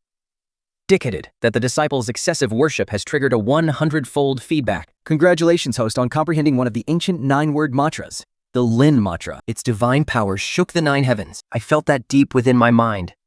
Upon that small golden arrow, 8,000 extremely sacred and ancient Taoist lights suddenly burst forth. A mysterious word, Lin, manifested in my divine sense. Wherever it passed, all evils retreated. I looked down at the roaring black vortex below and calmly uttered a single word, Lin. Although the voice was soft, it carried the weight of 10,000 tons. Rumble! A deep, solemn, and sacred ancient divine sound suddenly echoed in the sky as a massive golden phantom of the word, Lin, descended from the heavens, smashing hard into the lava. The raging, churning black vortex, The moment it touched the golden phantom, was instantly flattened before even a single splash could rise, completely dissipating into nothingness. The black cracks on the Qiankun cauldron suspended in midair instantly sealed themselves, and the massive cauldron erupted with an unprecedented, dazzling golden light, flowing with a shimmering, water-like luster. The Qiankun cauldron let out a cheerful, low hum, actually transforming on its own into a golden stream of light, landing in the palm of my hand, incredibly obedient and docile, shrinking to only the size of a palm as it spun gently. This actually suppressed the 9 Netherworld Rift in one go. Even the Qiankun cauldron took the initiative to recognize him as its master. Taekwondo stood frozen in place, feeling his breath catch in his throat. I swept the massive cauldron into my sleeve and said calmly, I shall accept this cauldron. As compensation, today I will pass on to you the first 3 forms of the creation divine dragon technique and help you break through to the path of divine weapons soon. I extended my right index finger and tapped Taekwondo lightly on his forehead, and a mysterious weapon-refining inheritance instantly surged into his mind, stirring up thousands of waves of realization. Taekwondo's entire body shook violently as his eyes closed tightly. When he opened them again, tears of excitement streamed down his soot-covered face. Thank you for your guidance, Master. Your disciple will never forget this. For eternity. And just like that, without lifting a finger, we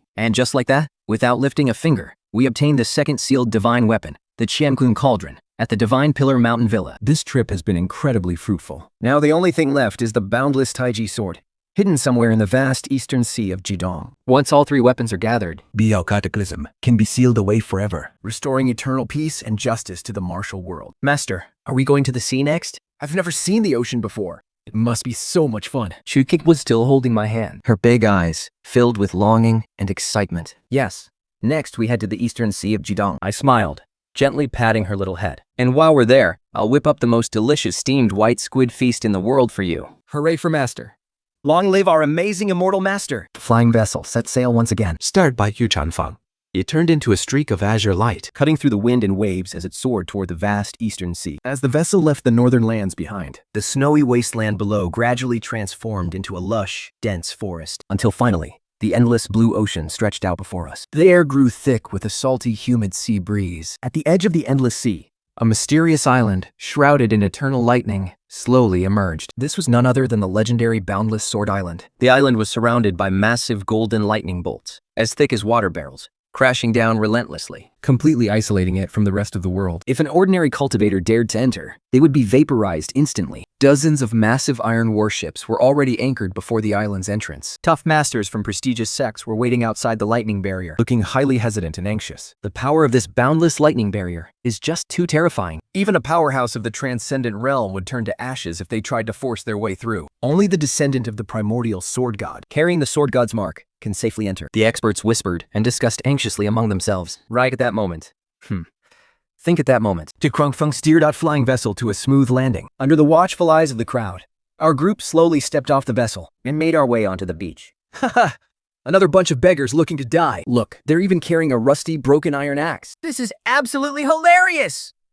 Mocking laughter echoed as a young man in a gold-threaded Taoist robe spoke. He held a jade fly whisk in his hand, a face dripping with pure arrogance. This is Long Shaiton, the young master of the legendary Dragon Tiger Palace. He stood there, looking down his nose at me, glaring coldly at my seemingly frail and weak body. He snorted with contempt, saying, "Without our Dragon Tiger Palace's lightning-warding talisman to protect, you don't even have the right to get close to the lightning net. A mere lightning charm. It is worse than absolute trash." Su Qingon's face darkened as she shouted angrily. My master is the sole ruler of the 9 heavens lightning tribulations. Even the lightning net itself has to move aside and make way for him. Ming Chaochuan stepped forward and said coldly, with just a single wave of Master's finger, "Think 1,000 lightning bolts will instantly retreat." At that very moment, the heartfelt absolute adoration of my 3 disciples triggered a system prompt. Destiny System has detected your disciples' justified praise.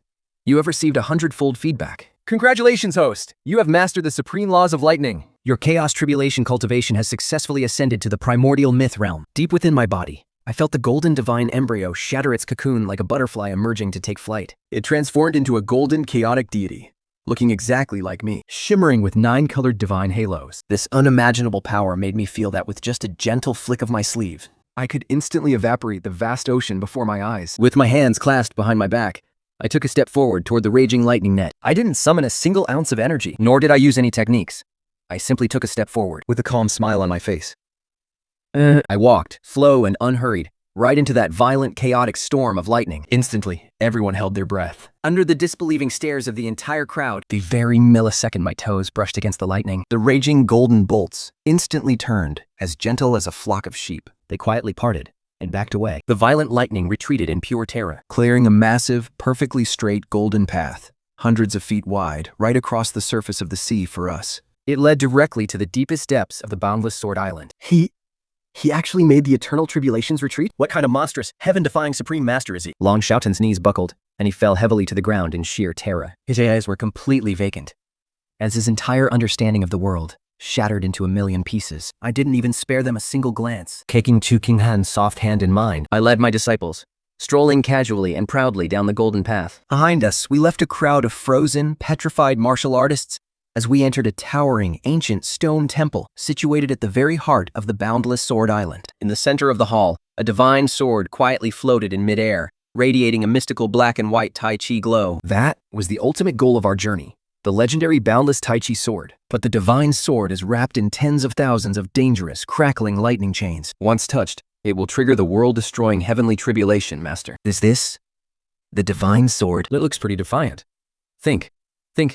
That's what, but with just one glare from you, Master. It'll beg of your knees, crying and pleading to serve you. Su Qinghan pointed with her little finger and giggled loudly. Yu Molin and Ning Shaquan nodded in quick agreement, their eyes filled with an unspeakable, absolute belief in victory. Fanatical faith vibrates. Ding! System detects the absolute, sincere worship of your disciples. You have received 100-fold feedback. Congratulations, host. You have mastered the supreme mythological law, the sovereign divine will. Your cultivation has skyrocketed to the late stage of the mythological realm. I raised my eyes, a galaxy spinning within my gaze. The moment the boundless Taiji sword met my gaze, its blade shuddered violently. In an instant, the tens of thousands of lightning chains shattered and vanished on their own. Bless. The boundless Taiji sword let out a crisp, joyful chime, like a wandering child returning home, turning into a streak of black and white light and spinning right into my hand. It had fully recognized its master. The 3 weapons are gathered, and peace is restored. The Kenkun Cauldron and the boundless Taiji sword, now within my body, shine in harmony, bursting with an ancient primal chaos light that makes the entire world tremble. All 3 weapons are now in my hands. Lady Wen, it is time to bring the catastrophe of the 9 netherworlds to an end. I stood with my hands behind my back, my flowing white robes and commanding presence deeply awing everyone present. Thank you, Benefactor Shen. You are truly the one and only savior of this world. Wen Tingshuan and Taizang fell to their knees with a thud, weeping tears of joy.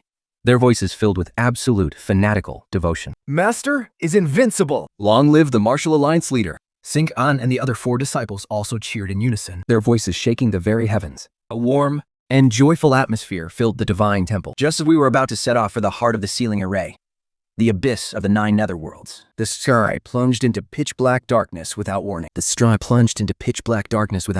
An incredibly massive demonic claw materialized out of thin air, stretching tens of thousands of feet wide. It was wrapped in a suffocating, evil black aura, carrying a terrifying power that threatened to crush the entire martial world to pieces, slamming down with the force of a roaring thunderstorm. The true form of the Lord of the 9 netherworlds crossed over into the mortal realm. In an instant, every living soul was plunged into the absolute despair of the apocalypse, falling to their knees and wailing in agony. Countless cultivators stared up at the pitch-black sky, their faces frozen in pure despair. Shin Kang Shon. Today, your entire world ends. All of you will be buried with me. A massive, 10,000-foot demonic face materialized in the night sky, unleashing a cruel, maniacal roar. What an arrogant piece of trash. My master here. A worthless demon like you doesn't stand a chance. Her beautiful face shone with absolute, unwavering faith. My master's pinky finger alone holds the ultimate power to create and destroy worlds. He can flatten you into absolute nothingness with a single punch. Xiaopan and Ayu chimed in, hyping him up like crazy. Master is the one and only true god of the primordial chaos. Winnie roared at the top of his lungs, his face filled with determination. Swept up by the disciples' fiery, passionate faith, hope was instantly reignited in the hearts of the tens of thousands of cultivators. Imove Shen will save us all. The overwhelming light of faith from tens of thousands of souls merged into a brilliant, raging torrent. At that exact moment, it surged violently into my body, shaking heaven and earth. Ding! Ultimate hype feedback from the masses detected. Congratulations, host! You have surpassed all limitations of the heavenly Tao. You have ascended to the supreme, ultimate overlord of chaos. In that very split second, the laws of the entire mortal realm began to tremble violently beneath my feet, as if bowing down to their absolute king. 9-colored divine flames swirled around me as a supreme avatar materialized, massive enough to block out the entire galaxy. 10,000 golden rays pierced the night, making the sky 10 million times brighter than the brightest day. What hours? What kind of power is this? The once incredibly arrogant Lord of the 9 netherworlds stared at the divine avatar. In an instant, his entire demonic face contorted in sheer horror, his dark eyes filled with suffocating terror and absolute, breathless dread. It was the look of pure, unadulterated hopelessness. He scrambled desperately to flee the area, only to find that my divine consciousness had already locked down the entire dimension. Calmly, I looked at him. I slowly raised my right hand. Looking at the shivering Lord of the 9 netherworlds, I uttered 4 words, soft as a whisper, yet heavier than a galaxy. Heavenly tribulation, seal. With a gentle tap of my finger into the void, the 3 divine weapons fused completely, morphing into a massive, ancient yin-yang symbol that covered the entire sky as it spun downward. Blazing with the supreme laws of chaos and life, the 9-colored symbol slammed violently into the colossal demonic claw and the black vortex. Yet, there was no earth-shattering explosion, only melting away.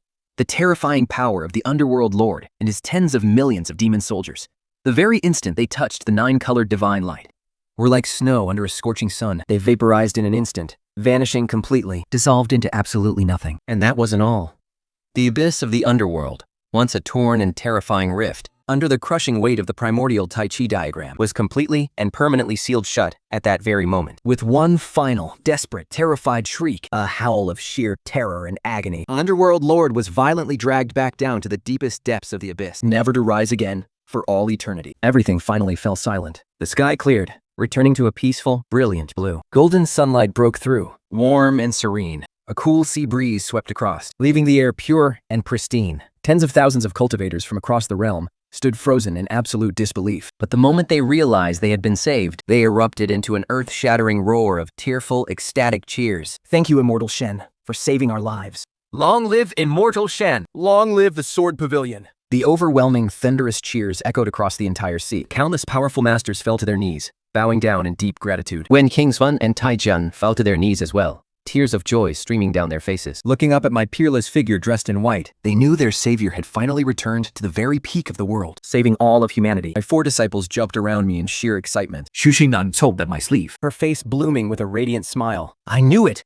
Master, you are truly invincible across all the realms. I gave a soft smile and patted Su Qinghan's arm. I smiled, gently patting her hand. All right, now that this great catastrophe is finally over, it's time we go back to our cozy sword pavilion, tend to our flowers, and grow our herbs. That sounds absolutely wonderful. Yes! Let's go back to the sword pavilion and have some scalefish soup. Su Qing'an laughed happily. Lei Shaoquan and Mulin burst into hearty laughter as well. Amidst the joyful, celebratory cheers, The Qingyu flying vessel turned into a streak of light, soaring toward home. The top martial artists watched the receding vessel, endless awe rising in their hearts. Indeed. He brushed his sleeves and slipped away, keeping his achievements and fame deeply. That is what you call a true, transcendent master of the world. Cleaving through the wind and waves, The vessel flew at an incredible speed, surrounded by our laughter and chatter. In just a few days' time, we were back at the familiar and warm gates of our beautiful sword pavilion courtyard. The main gate had been completely repaired and renovated by Liu Chengfo, covered in a fresh coat of bright red lacquer. It looked incredibly festive. Pushing open the gate, the spiritual herbs in the flower bed released waves of refreshing, soul-soothing energy. There really is no place like home. 竖琴喊我的服饰都跑得像那求婚手出。 Happily flopping onto the grass and rolling around, her little face beaming with pure, carefree joy. Bring Shaoquan, on the other hand, silently shouldered his newly reforged heaven-splitting iron axe And walked over to the woodshed, diligently chopping away with heavy, rhythmic grunts. The axe gleamed, Accompanied by the faint rumble of thunder. he yet placed her worn-out zither on the stone table. Her fingers dancing across the strings. The music flowed like a rushing mountain stream, echoing beautifully throughout the little courtyard. The melody was so sweet and pleasant, filling the air with the warm, peaceful feeling of home. Lumin was acting like a hard-working little gardener, holding a tiny wooden ladle to water the adorable spiritual herbs in the garden. The plants swayed gently as he walked past, as if greeting him. Sun King Su helped unpack the local specialties we brought back, And thoughtfully brewed me a warm cup of fragrant spiritual tea. Her movements were soft and elegant, putting my mind completely at ease. I sank comfortably back into my main lounge chair, holding the warm spiritual tea. Looking at the lively, bustling courtyard and my 4 disciples, each busy with their own things, I couldn't help but smile. My mood instantly brightened. Master, I want sweet and sour pork ribs. Shu Kingham scurried over, her tiny hand tugging at my sleeve, begging for chicken soup brewed with sweet fruits. And it has to have those sweet fruits. The ones Muling grows are the sweetest and most fragrant. Laughing, I pinched her little cheek and stood up. All right, whatever you say. Your stomach is a bottomless pit, isn't it? All right, I'll go make us some food right now. Amidst the laughter, I headed toward the kitchen, joyfully prepping and cooking, under the divine law of creation. Every single movement aligned perfectly with the supreme grand Tao of nature between heaven and earth. Inside the kitchen, the comforting aroma of home-cooked food filled the air, making the place incredibly cozy. Before long, a table of supreme, divine delicacies, with aromas so rich they materialized into golden mist and glowing clouds, was steadily served. 10 tables in total, as my 4 disciples stared with anticipation, drooling. Wow, Master, this sweet and sour ribs you made are absolutely delicious. Just one bite, I feel like every single cell in my body is glowing. Su Qinghan chewed on a rib, her face full of pure bliss and ecstasy. Master's cooking is so divine. It's like a vision of 3,000 worlds. Even the great emperors of the heavens couldn't hope to taste a single grain of rice cooked by Master's own hands. AU and the other disciples chimed in, showering me with frantic praise. Ding! System detected excessive adoration and praise from disciples. Received 100-fold feedback. Congratulations to the host for comprehending the ancient, indestructible will of Your willpower cultivation has reached the ultimate boundless realm, transcending all laws of existence. The chaotic spirit within my body trembled, completely merging with my physical form. From this day forth, I am ageless, immortal, and indestructible. Looking at my laughing and playing disciples, a wave of warmth washed over my heart. To me, this immense power is nothing more than a better way to protect these lovely children. As long as I'm here, no one can harm a single blade of grass or tree in Janjui. After the meal, Muin tucked on my wide sleeve, pointing to an open spot in the courtyard, her big eyes sparkling. Master, I want to plant some glowing moonflowers here, okay? An empty want. Tomorrow morning, Master will help you plant them. I nodded with a smile. Mulan ran back to her room, absolutely thrilled, a sweet smile playing on her lips, as she went back to studying her guide to immortal herbs. Late at night, a gentle breeze rustled through the bamboo grove. I lay back on my bamboo chair, gazing up at the star-filled sky. All the twists, turns, and turbulent paths of my journey finally settled into the most comforting peace at this very moment. Be a Mokanchan, or even the Lord of the Underworld. But what truly warms my heart, and what I will always cherish most, is the laughter and joy filling this very courtyard right now. Master, the night wind is chilly. You should put on some extra clothes. When Qing Xuan came over holding a thick snow-white cloak and gently, tenderly draped it over my shoulders, her eyes as soft as water. Thank you for your thoughtfulness, Miss Wen, I murmured. The spiritual veins of the mortal realm have been fully restored as well. Why don't you stay here in my Janjin, be our head housekeeper from now on? I looked at her with a gentle smile, my tone warm and tender. A faint blush crept across Wen Chengxuan's stunningly beautiful face. Her beautiful eyes shimmered with deep emotion. I could ask for nothing more. To always be by your side, my savior, is the greatest honor of my life. Gentle moonlight bathed the small courtyard, Stretching our shadows long across the ground until they softly overlapped, A faint scent of medicinal herbs filled the air, blending with a warm, peaceful silence. Early one morning, the morning sun slowly rose, casting golden rays through the morning mist and onto the cobblestone paths winding through the valley. Ming Shaoquan and Mu Ling woke up early. Junior brother, let's head to the back mountain to pick some berries for the chicken soup. Master loves it. Let's gather extra so we can get right to work. Ying Shaowan said in his usual quiet voice, hoisting his golden iron axe onto his shoulder. Sure thing, Brother Shawa. I'll grab the big bamboo basket.